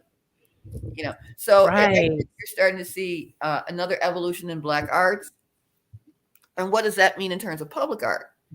It means that we have a lot of work to do to teach the community how to empower itself to see the art in its own community that it wants and represented by artists in that community or BIPOC artists. It's not an expression I like. BIPOC is not my favorite expression. I don't like that either. You know, But everybody knows what it is. but yeah, it's an important part of public art to be able to see the art that you want in your community. And that doesn't mean just a Snoopy statue. Public art is so many different things, and that's why I'm fascinated Yes. by it. Public art can be working with people who are interested in food production, because the design and working with landscape architecture, that's art, that's design, working, to do food production in communities of color. Well, where can you do it when we can't get a grocery store? There's a lot of empty rooftops that can be utilized for solar power and putting in food stocks. It can also be used as a maze. We have lots of land that are for parks. Why not work with Parks and Rec to make sure Parks and Rec puts in the right zoned flora and flora and fruit trees so that people can know which parks grow fruit bearing trees or shrubs that they can go pick for themselves and take home. And those were some of the things that I was trying to think about at the airport too, because they did want the community to be able to come to the airport. They wanted it to be the people's airport. And so that to me meant, why isn't there a park at the airport? And if we have a park, why can't it sustain fruit bearing trees that people can take nice rides from Blue Cross and ride into the airport and go see sculptures and sit and meditate and ride back home? Yeah, because there is so much land that surrounds airports that is basically earmarked to parking or just drive, a place to drive to bring some beautiful spaces in there. But who is there a person like you with a mind like yours that's sitting on city development committees, or I don't even know where that would be born from, looking at our communities and making sure that we are instituting and implementing art within our environments? Who does that in cities? Who is that you for a city, as we're talking to people all over the country There right are a now? lot of people and a lot of departments that are very progressive in what they're trying to do for public art. That's the city's Minneapolis Arts Commission is there. I know that they're developing a new department of arts and culture in the city of Minneapolis. Uh, if you look from LA to New York, what they're doing with public art now is really revolutionary, especially LA. They have gone into their transportation centers and have brought in amazing community artists that have international reputations to put art down in the subway, in the surrounding neighborhood. What some of the things that they're also doing is they're empowering people to learn how to bring art into their own community so the communities aren't gentrified, and that the art is usually brought in as like the first stop for some gentrifiers. When people come in and open an art gallery, then people with money follow, and then all of a sudden condos come up, and the people that are in that area are pushed out. It takes people who seriously want to plan the development of a city to not just go in there and drop in an art piece here, or bring in artwork or artists that are trying to cover up what businesses have done in the past or not done in the past, because you get a lot of people that do that. A lot of companies will come in and have not been a friend to communities of color, but they'll pay for a mural to go up. And then that way people, they don't know that this business, that's sliding in, trying to put in some kind of care in the community, it's bullshit. And Yeah. they're just trying to get in without getting a lot of protests. So it's really thinking about ways public art can improve lives. It's that it needs to be integrated in city government throughout, whether, it's art working with the Department of Public Health, which is really important because Yale University studies have shown that artists are the ones that can take an inordinate amount of stress. They operate in a sense of chaos better than the general public. But if the artist does not have the resources they need to de-stress, detoxify, then there's a problem. So we're asking people to create art to heal when we're not providing the resources for them to heal themselves. And Right. that's where public art comes in. We've got to be able to work with government agencies and bring artists into those agencies as a branch of those agencies so they can tell them what they need in order to keep producing. We need to be able to teach people how to write a grant in their own neighborhoods. We need to be able to create legislation that, excuse me, not just borrow rights that gives the artist rights and what, happens to their work, but we need to change copyright laws so that way, if the artist sells a work and that work is resold, that they get money back from that second selling. Somebody doesn't just go on and keep making money off the artist once the artist sells the work. The artist gets a portion of that consistently. So yeah, it's a lot of deep thinking about what art can be and what public art is and how it can work best in a community to make a community grow and redevelop. Minneapolis has a lot of work to do coming back from George Floyd. And I really believe the arts is the best way it can be done. How do we increase our community's desire to bring art in? Do we really have that kind of foundation right now within our communities and the appreciation for arts in all the ways and all the forms that we can experience it to bring it into our communities? Do we have that support right Yes, now? you do. But unfortunately, one of the areas that is lacking for that information to get out is communication. Communication within the city structure, communication from the corporate communication entities, which are the main networks. At one time, the FCC regulations mandated that there was a period for arts coverage or community news coverage. And over time, through the Bush administration and the other administrations, because the Obama administration was guilty of this too, changed the rules of FCC laws so you don't have to have children's programming. You don't have to have community programming. There is no arts programming. And that's changed in the last 30 years. If you've noticed, when we were kids, there was the CBS Children's Film Festival that came on Saturdays with Kukla, Fran, and Ollie. And they showed you children's films from around the world. You had TV programs that told you how to get jobs. Opportunity Line, showed you how to get jobs in your community. Those are all gone, wiped out because the FCC doesn't mandate it anymore. We need some city mandates that arts programming should be expanded. Can't just be PBS. Right. Can't just be Channel 2. Everybody needs to be able to have access to these things so they can create in their own communities. And art is a very political thing. We also have to do some things in our own community, which is not tell our children that art is frivolous and you need a job. Right. You can do art on the weekends. No.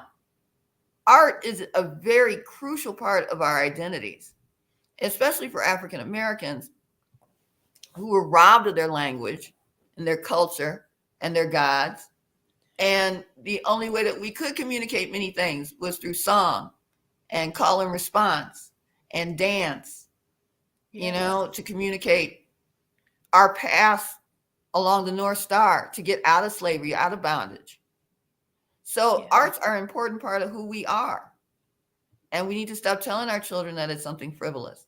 We need to be able to give them more opportunities to more arts programming and arts entertainment so that our kids aren't just using was it auto tuner and coming up with whatever they're coming up with right now. Well, whatever they're coming up with. Art is so diluted, I think, in a lot of ways. And and when I say that, Robin, I mean that we don't even look at all of the things that are art as art. As you Right. were talking about earlier, like it encompasses so many things. Just art is so many things, and like you said, it's that bachelor of arts degree. Oh, who wants to get a bachelor of arts degree? It must be BS. Yeah. Yeah. I mean, I grew up with that in my house. My family is a big arts, education, and politics family. And even in that kind of environment, my parents would say, you can do art on your own time. You need a degree in X. And honestly, they weren't thrilled about a communications degree either. Believe me, they were not thrilled. But I they know that Robin was a hard worker and Robin's going to do what she says she's going to do. Even if they laugh at her, they know that Robin's going to put her mind to something. She's going to do it. So they really weren't too worried about me. I think they were more concerned about my sister because my sister wanted to go into theater. And they were like, no, no, no, no. You can do theater, but you also need an education degree. So my sister has a double master's in theater and education. Wow. So, but I was like, that's way too much school. I'm not interested in school. I really was the rebel of the family. I was not interested in going to college, uh, especially after they told me I could not get a degree in art history. And that Oh. was really, I wanted to go into curating and really doing more arts administration. They were just, no, no. You need to go into law or education. It's like, oh, both of those are boring. No. And so I came home with TV and they knew nothing about TV, so they couldn't say no. And so that's how, that was my sidestep of having a career, not necessarily what they wanted me to have a career, but a career nonetheless that seemed plausible, not art. But I Right. saw art as like the greatest kabuki theater of all. TV is theater. That's all it is. Absolutely. That's what it is. We're surrounded by art. We just don't categorize it as such, We have to right? change our attitude about what art is and what all art entails. When you think about jazz, people think about Dizzy Gillespie and Miles Davis and yeah, jazz musicians, la la. They don't think about all the math that goes into jazz.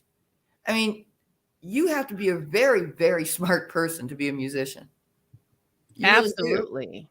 And I don't think we think about those things. And I don't think we sit down and talk to our children enough to kind of channel those things. Okay, so you like music and your child's not the best musician on the planet, but you need to start channeling them to, have you thought about engineering? Engineering music, making the sound, creating the sound, introducing them to people who are amazing producers. It's like you love Pharrell. What goes into being a Pharrell? Get them to Absolutely. expand their minds. Like I had to realize the power is not being the face on the TV. The power is behind you, dictating what will be on TV. So Absolutely. we need to change the way we think about certain things. Okay, you want to go into the arts.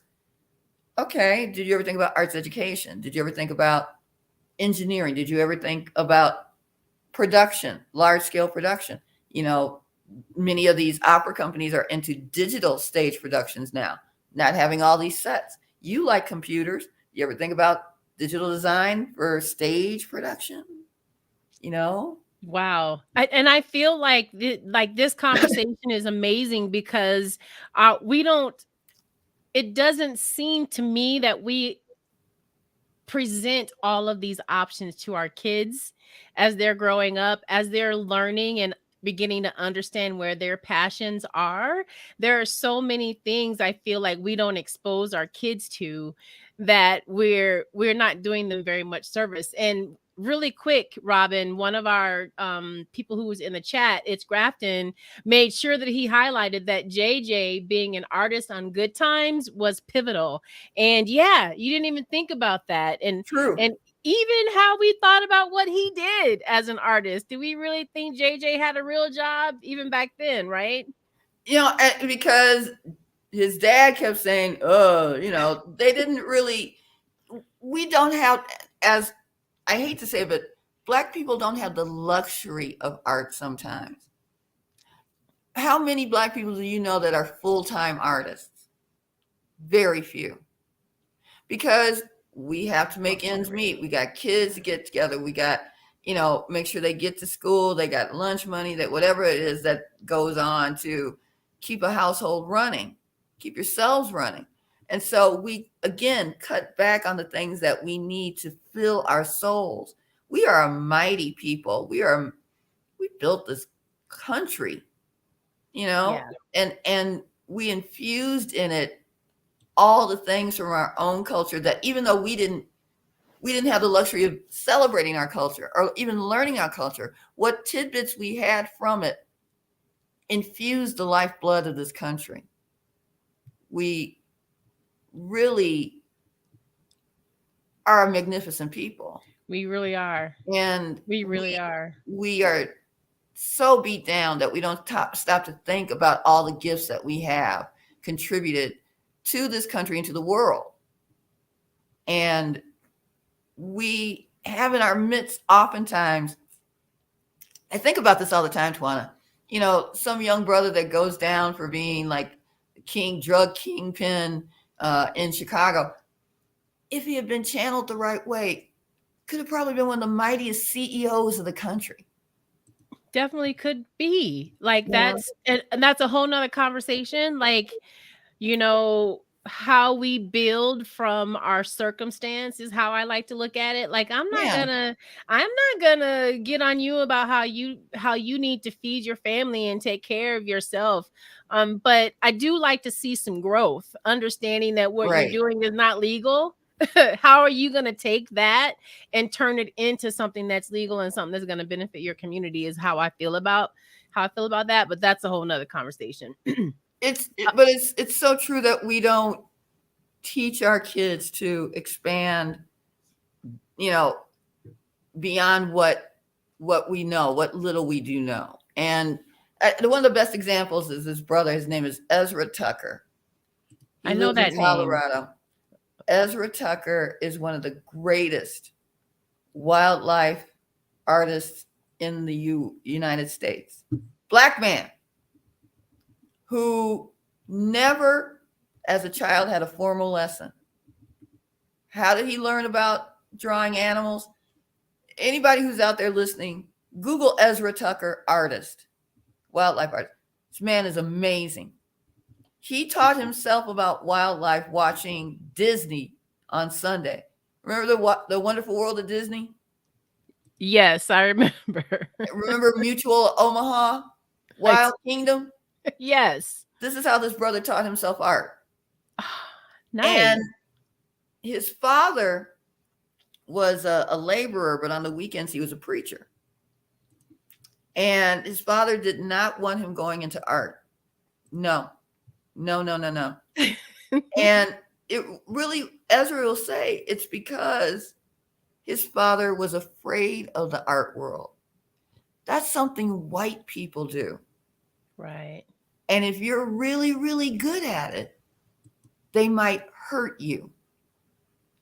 And we don't understand this, but our ancestors come from a place where they know that if you were too smart or too good at something, there could be retribution.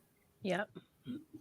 And so a lot of times Black people will say, oh, don't do that. That's just stupid. That's dumb. We play down a child's accomplishments because we're fearful of what we don't know. Yeah. And so we'd rather downplay it for them instead of them getting hurt. And, it's interesting because even my mother to this day, every now and then she'll say something like, I think I did a disservice to you girls. And I was like, what are you talking about? She goes, well, I sent you to those all white schools and you're always, in situations that could be dangerous. And I was like, you need to let that go. Because you sent us to those schools, you taught us how to interact with people who really know nothing about us, but we know a lot about them. And so we have to operate on that. We have to operate on that. Absolutely. Yeah. Don't even think about it that way. So very interesting. Well, I tell people this all the time. It's like, they don't have to know anything about us. Those who are the victors in history write the history. So they don't have to learn anything about us.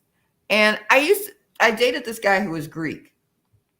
I mean, like real Greek, like Greece Greek. And we would have these really intense conversations because he really didn't like the United States very much. But I would do things just to mess with him. But it was because I realized the United States is such a powerful country. And again, when you are a powerful country, you write the history. It is all dictated from where you're from. And so his parents lived in Germany. And I was over visiting him in Greece one day. And he goes, oh, my parents are coming down to visit. And I said, really? And he goes, yeah, they're going to drive down. And I said, oh. And he goes, well, it's a pretty easy route. And he looked at me like, the route, right? And I'm like, okay. And he goes, well, they got to go through Austria and then they got to go down here and then they have to catch a ferry and then the ferry come over from Italy and then they're in Greece. I said, oh, that's nice. And he goes, don't you know that? And I would do this just to watch him twitch and get so upset because I'd look at him and smile and go, I don't have to know that. I'm American. And he would just get livid. People don't have to know about you if they're the one in control. And I think it does Black people a service because I can tell white people more about Sven Karnit's dog than white people know about Sven Karnit's dog. Why? Because in the community that I worked in, I have to know what Sven Karnit's dog is. Yeah, and most of us have no idea what that is. Sven Karnit's dog is a holiday. It's a Swedish holiday that they still celebrate in Minnesota. So, wow. As my dad used to say and my mom used to say, you have to know the man better than the man knows himself. And I believe that. And I think we do our children a disservice by not teaching them or learning about them or taking them places where they need to learn things. My mother would take us and any neighborhood kid whose parent would let them go. And a lot of times on weekends, Black parents, they're tired. They worked all week. They would tell my mother, take them. And we were in good hands with Miss Robinson. And Miss Robinson would have like 8 little girls and boys marching right behind her to downtown Chicago. Because oftentimes on Saturday, they would have like $5 performances at some of the concert halls. Yep. And she would take us down there and we'd hear a concert, piano concert, classical music. And, she didn't care what we did so long as we were quiet. We could run around the theater. Oftentimes we took candy and threw it down at the stage and things like that. But she wanted us to get that exposure, to the different things that are out there in the world. And I think a lot of times there's a lot of free events in the Twin Cities. There are a lot of free art festivals that are popping up now, mural festivals, the Somali Day celebrations, all those different things are coming up now. And you're seeing a lot of it, especially the summer. You saw a lot of things that are happening in the Twin Cities. And some of them are free. It's just a matter of, sadly, when you are bone tired, getting up and taking your kids to expose them to something new that makes them think about all the options they have in life. But that's something that you can do that's a group project, right? That's a neighborhood project that you can do. Now, I don't have small kids, and so I wouldn't, that's not a network that I would have. But I would think that that's something that if arts is a passion of yours, if music is a passion, like you can easily form a little group with other, mommies and daddies in your community, and you can alternate. Find out where those free, where you can take the kids and see something free that will expand their experience with the arts in the community. Like, I feel like that's something that you could tangibly do. Oh, but there's things that you can do solo too. Like, You don't need a group. There is a new movement called ghetto gastro. If you love food, the art of Black food, ghetto gastro, a new book that just came out. Teach yourself to like cook something else different. ghetto, like ghetto gastro. All right. Gastro, Got the it. gastronomy of food. Yes. Ghetto gastronomy. You can cook. Yes. You can teach yourself to cook. Expand your knowledge. You don't have to be alone. Here's something that I would do. I liked going to different Black churches. I never belonged to a Black church, but I love the music.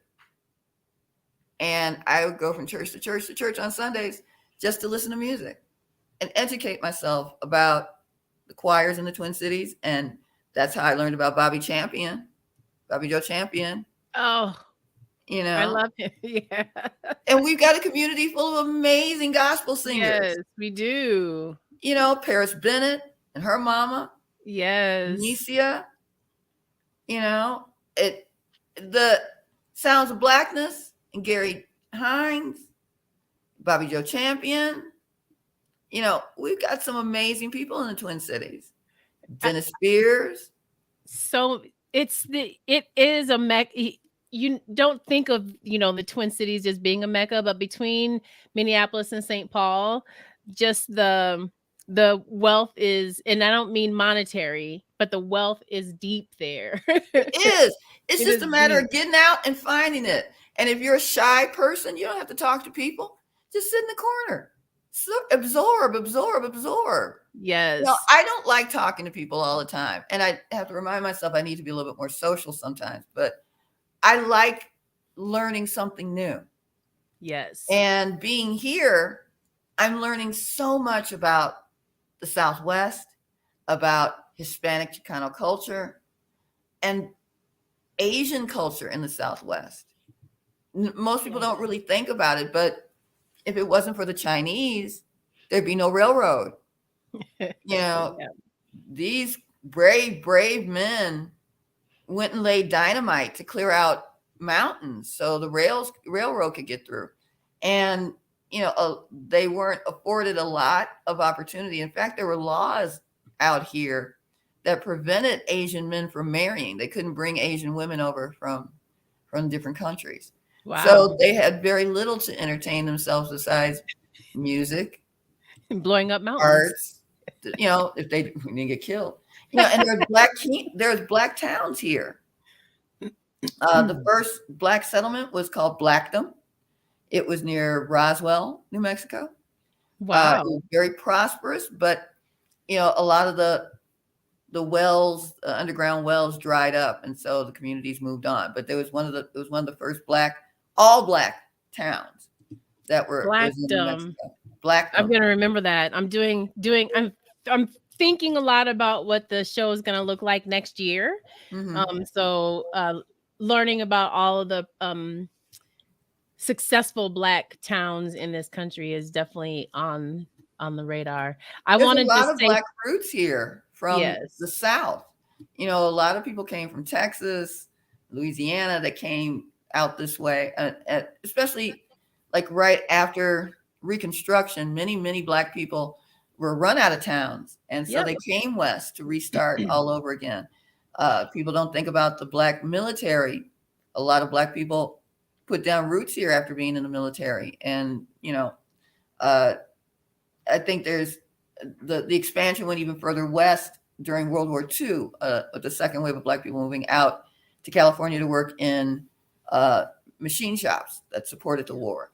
So you have a lot of Southerners that moved out here very early on, from the 1800s on, but you never hear about them. Yeah. And there are some amazing Black artists here in New Mexico. I mean, Yeah.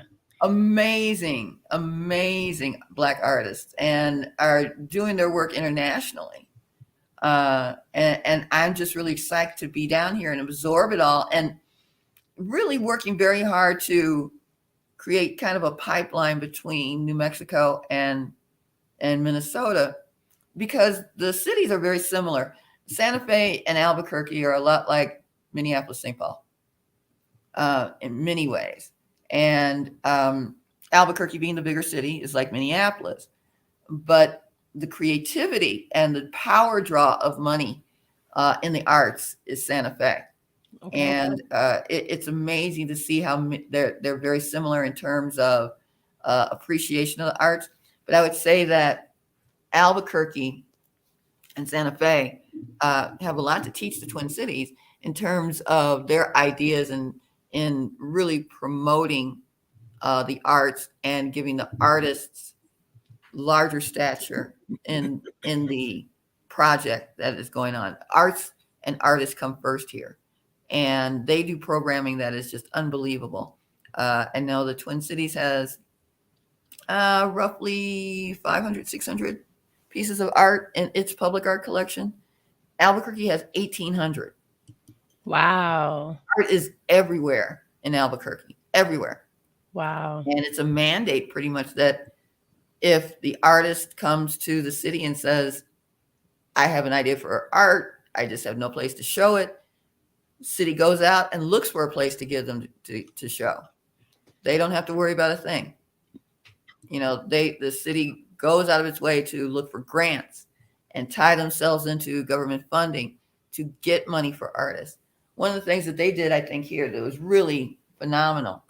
You know, a lot of cities provided stipends to artists during COVID. That doesn't do anything long term. Yeah. What they did here is went to the arts nonprofits and created $2,500 stipends for artists to take to a nonprofit and say, I have an idea for an art program. I got $2,500 from the city. Can you help me develop it? And then the nonprofit has the opportunity to either teach the person, the artist, what they need to know, or invest with their money to help the project grow bigger for their organization as well. So it's giving people the seed money they need to start an art project, and then doubling down with the arts, the nonprofit organizations. If they like it, then they invest in it. And so the program grows. And I just think it's really smart ideas, ideas thinking about the community and how to really help.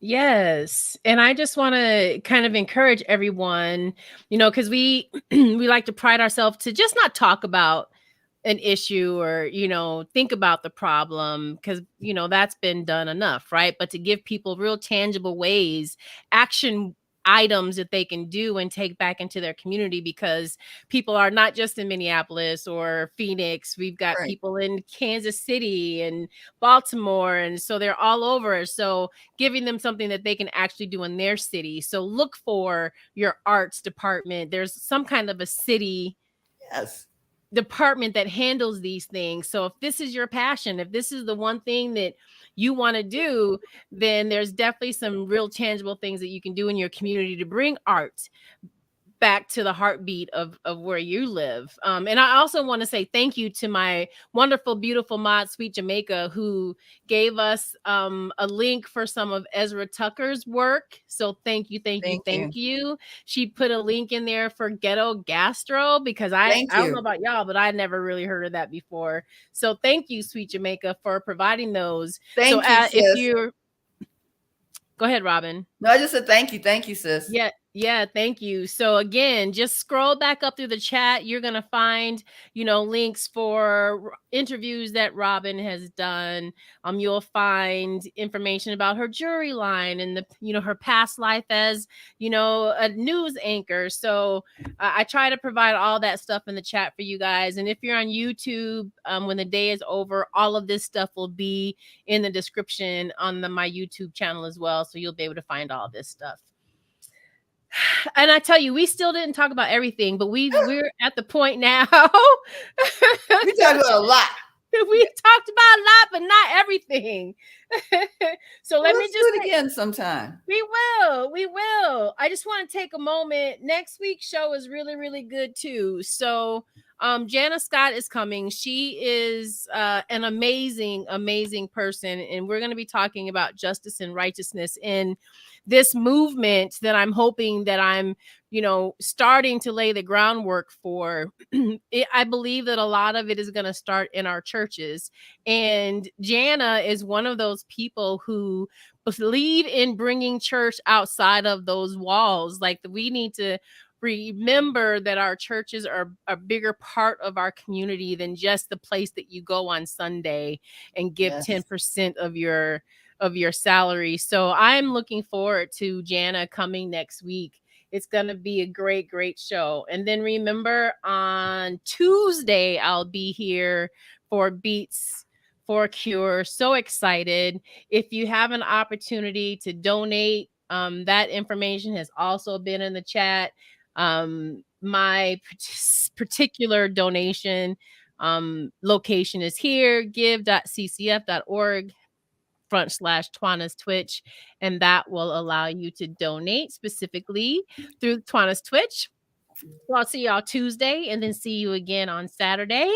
Now, I like to end my show with some specific questions for my guests. Kind of like rapid fire. Doesn't mean that we have to have a whole lot of conversation about the questions, but I do have some parting questions. There's like 5, 6 of them. All right.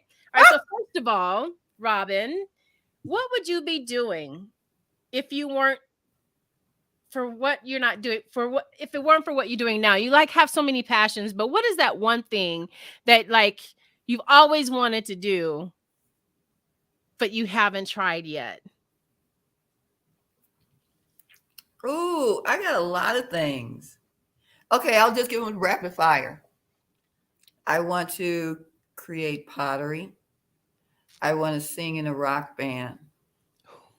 I think I could do Hollywood very easy. I'd act. I'd be. I always wanted to be like a runway fashion model. I think you could definitely do that. I'm surprised you didn't. Well, I had a mother who didn't like it. I was modeling at a very young age, and she didn't like the people that were surrounding me, so she discouraged it. So I fell out of that very quickly, and that turned into visual arts. And she poo-pooed that too. She wasn't big on the visual arts either. But I think it's always been a life that would be centered around arts. And if it was anything outside of the art world, okay, now this sounds really crazy, but should the revolution come, I always want to be like minister of culture. The communications director. That's the headless horseman, right? No. It's like, okay, so as I grew up, it was very politically oriented, and so I was fascinated by the Black Panthers and the structure that they had created for education, food, senior citizens, and the message. So really, it was a combination of Kathleen Cleaver and Eldridge Cleaver that came up with the message of empowerment for the Black community. And it was Kathleen Cleaver who led a 1968 protest, but it was really more of a marketing campaign of a video they made. And it was all these sisters with afros. And they were all marching down the street saying, "Black is beautiful." And then they were interviewing Kathleen, and she was going through about the history of the Afro and the importance of independence of Black women and the strength and liberation. And then she got to the very end, and whoever was the director of this video, and it was so great. She was like, and they got a close up of her and this beautiful Afro, and she was like, "It's a powerful thing. You dig?" And it was just something about that. It's just like, oh, I love that. I love the power of that. I love the message of that. I love And that it too. was that strong that it something that I remember all these years later. But I think being in charge of the message, delivering the message, being the communications of that message. Yeah, I would like to be the Minister of Information and Culture if the revolution ever happens. Love it. Oh my goodness. That's I love insane. it. Sorry. I know that was way insane. No, I love that. I love that. That was awesome. No, and realistically, what would I be doing? Honestly, I would probably just be in the arts, Okay. doing something in the arts, being an artist myself, not Okay. working in the arts. Got you. So this next question is kind of, just a bridge from that one. So name one thing that you would do if money was no concern. Ooh. Wow. Which doesn't have to mean anything, professionally. It could be anything. The one thing you would do if money was no concern. Wow. That's hard.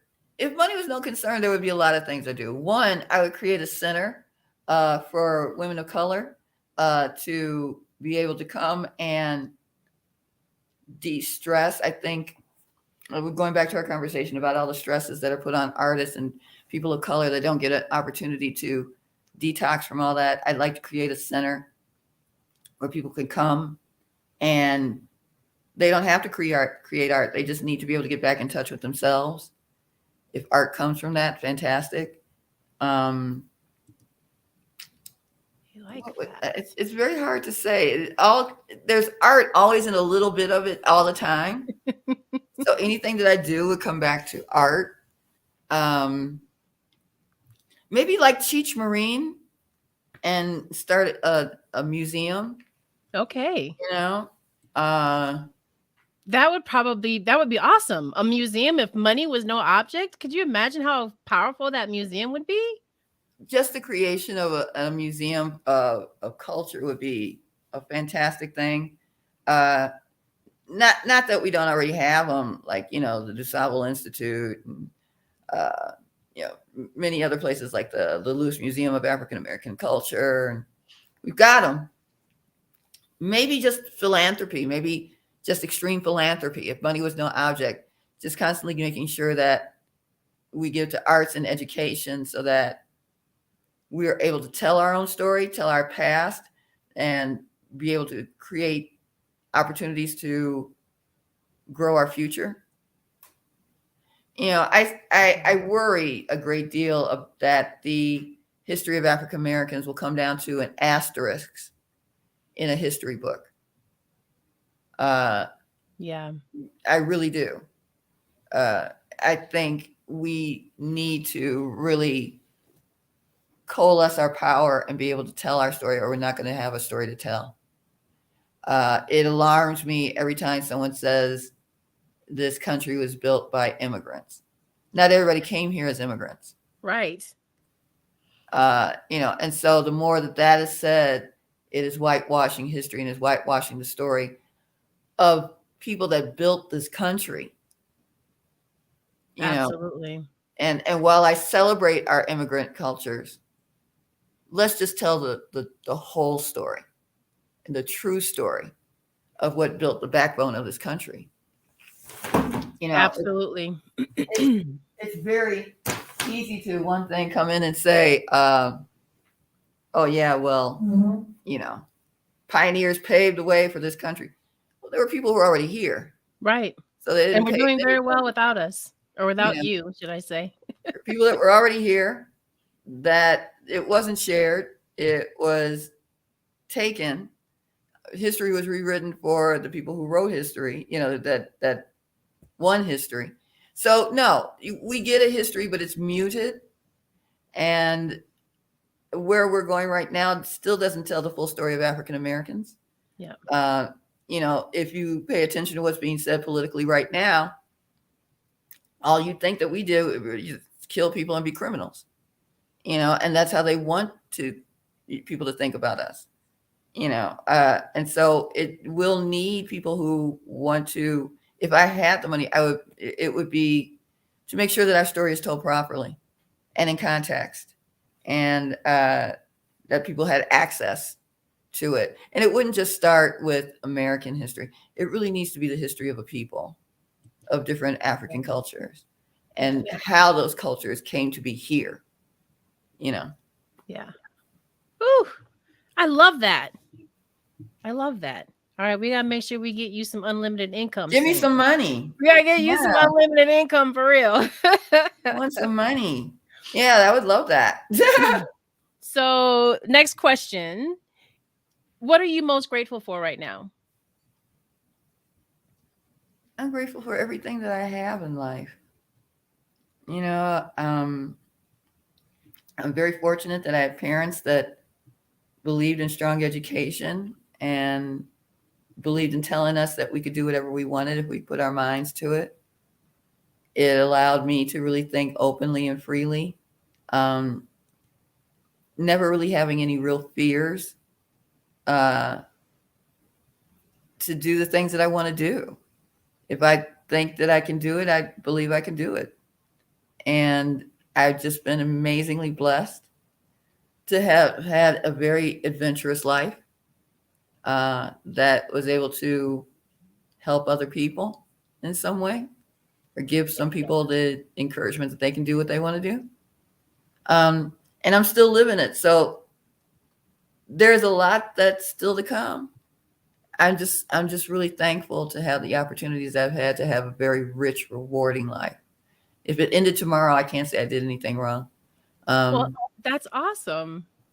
I like to say all the time that God has an entertainment room, and his library is filled with shelves of lives, that he can take down and put the Blu-ray in and watch.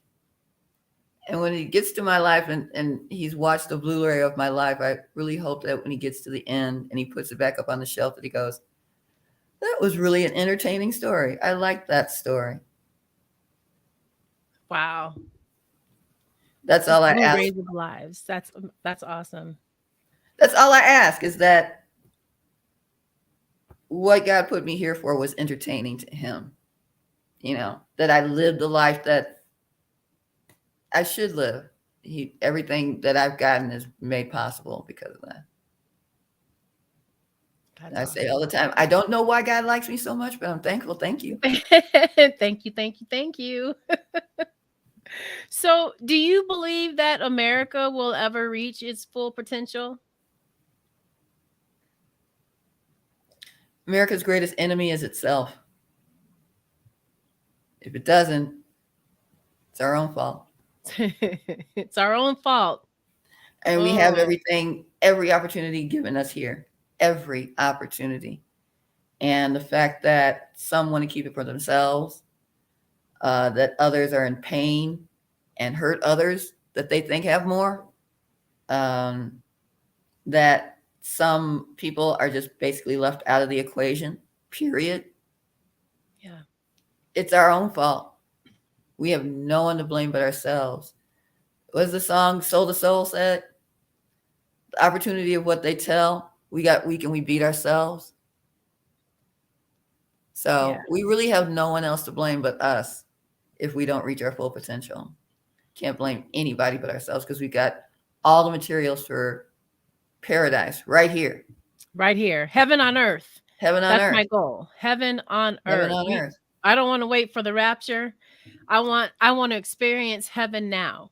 And that's such a hard thing. Heaven is whatever you want it to be, and hell is whatever you want it to be. A lot of people say this is hell. It can be. Yes, it can be. because we don't share the opportunities for everybody to have that paradise here. Yeah. Some of it willingly. We don't want better schools for our kids. We don't want people to live in a place where they feel safe. Um, we don't teach our kids the opportunities because oftentimes we don't know the opportunities because that's not shared either. Right. So I think, we really need to work hard as a people, even though we may not have money, we have time. Uh, we may not have resources, but we know somebody who might. Life is a barter. Yeah. And it's just a matter of finding out who you can barter with. Absolutely. The best resource is resourcefulness. And we need to remember that right away. Yeah. Like Yeah. the best resource is resourcefulness. Yeah. And just looking, searching, and asking. Like, look, just look. You'll find it. And then ask for what you Doesn't want. hurt to ask. Doesn't hurt. People are so worried about feeling stupid or, you know what? You got to get over that. Just got to get over that. In a hurry. There's no such thing as a stupid question. Not if it gets you information that you need to succeed. There's no such thing as a stupid question. Absolutely. All right. I got one more for you. Okay. And then I'll let you off the hook. All right. So this is your parting message to our audience today. What do you want to leave with them? Believe in your own power. You can do whatever it is you believe in. If you believe in yourself, that's the most important part. You got to believe in you. You can do whatever you want. You seriously can do whatever you put your mind to if you really believe in yourself. So start learning to love yourself and forgive yourself for the things that you think you may not be smart, you may not be pretty, you don't have any, all that. All those things are just la, la, la. In the long run, it's just la, la, la. What is it that you want? What is it that you need? And don't wait for other people to tell you how to get it. Go ask. How do I do? That's how I wound up in TV. How do I do that? I want to do that. How do I do it? And then just telling everybody, I want to do this. How do I do it? You seem to know. Help me. Right. Okay, you don't want to help me? Somebody else will. Thank you. Move on to the next person. Somebody will appreciate your tenacity. Somebody will appreciate your questions. Somebody will see themselves in you and decide, you know what? That reminds me of me when I was that age. I'm going to help them. Yeah. There's somebody out there that will help you get to what you want. You just got to believe in yourself. Use some chutzpah. Be resourceful. Seriously. I got 247 rejection letters before I got my first TV job. So wow. Never take no for an answer. That's never a final answer. No is never a final answer. I love that. No is never the final answer. That's a t-shirt. No is never the final. Is there a t-shirt out about that? Let's make one. No is never the final answer. I love that. All right. So we have come to the end. Like, you have given us so much great, fantastic knowledge. Yes, not your average guy. We will have to make one. And thank you so much for stopping through. I did not get the opportunity to say hello to you, not your average guy. Thank you for coming and sharing your Saturday with us. I do appreciate everyone who's come in today to listen to Robyne. Talk about some honesty about her journey to being the best that she could possibly be. We have an Emmy Award winning young lady here that shared some great knowledge with us. And I think, Robyne, one of the other things that I like to just drop is that, again, we have so many young people who are lost, don't have a clue about what they want to do with their life, don't even believe that having a plan is even necessary. Yeah. So to be able to just expose them to different people like you, they may have never thought about getting into the arts. They may have never thought about being a news anchor. Then, there are a lot of things they may have never thought about doing, but listening to you today would give them the inspiration to try it, to I hope want to so. at least look into what it means to be an arts director for your city or any of the great things that you've done. So thank you for taking the time out, Robyne. I really appreciate Thank it. you. I appreciate you asking me. Honestly, it's funny to me because sometimes you're making it up as you go along, and people don't understand that. Give yourself some opportunity to forgive yourself, because sometimes you're going to make mistakes. It's all good. Make mistakes, you learn from them. But Yeah. it's this go around on this planet is a very short spin, and you should really try to get as much out of it as you possibly can. It is. It is a very short. And we didn't even talk about, and there are just certain things in life where you don't really have to focus on, but we didn't even really talk about, the journey that you have with lupus. And I know a lot of us know what lupus is, and we may have family members who are struggling or fighting. I don't know what the term is. It's just something that you just live with lupus, right? Yeah, yeah. Sadly, no cure. They're getting closer and closer every day to identifying, what causes it and how to treat it. It is uh, it's a rough one because there is no cure, and you really have to live with it every single day. But I I never encourage anybody to live the way I do, because everybody's lupus is serious and different. But I try very hard not to let it live my life for me. I need to live my life and work around it. So yeah, it's a tough one, especially when you see people who are really sick from lupus, and you're out here and you're doing this and you're doing that, and they're like, "How do I do that?" And I can't tell you, because I don't want you to get sicker. This is my journey. Yours is very different, but um, it's a burden, and I feel for people who are raising kids or in relationships or trying to keep their jobs with lupus. Um, Again, I was just fortunate enough to have a boss who had a friend whose wife had lupus, so he understood. He was compassionate, and thank God it was while I was at Channel 9, so it made my life that much easier. But over time, we got new bosses. They didn't understand lupus. They didn't give a shit. They just didn't care.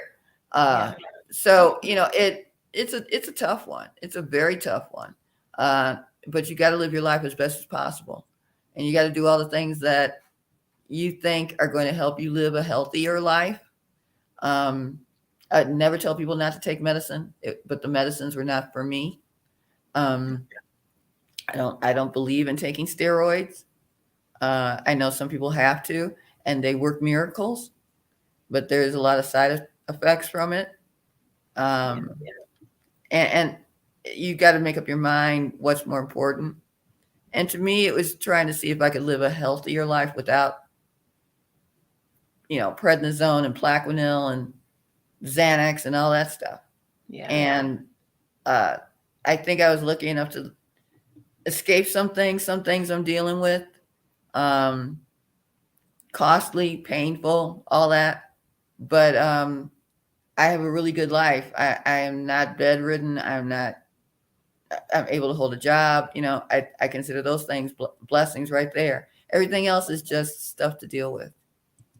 Yeah. That's awesome. So Well, I thank you. got some eye issues happening right now, which I'm not really happy about. Yeah.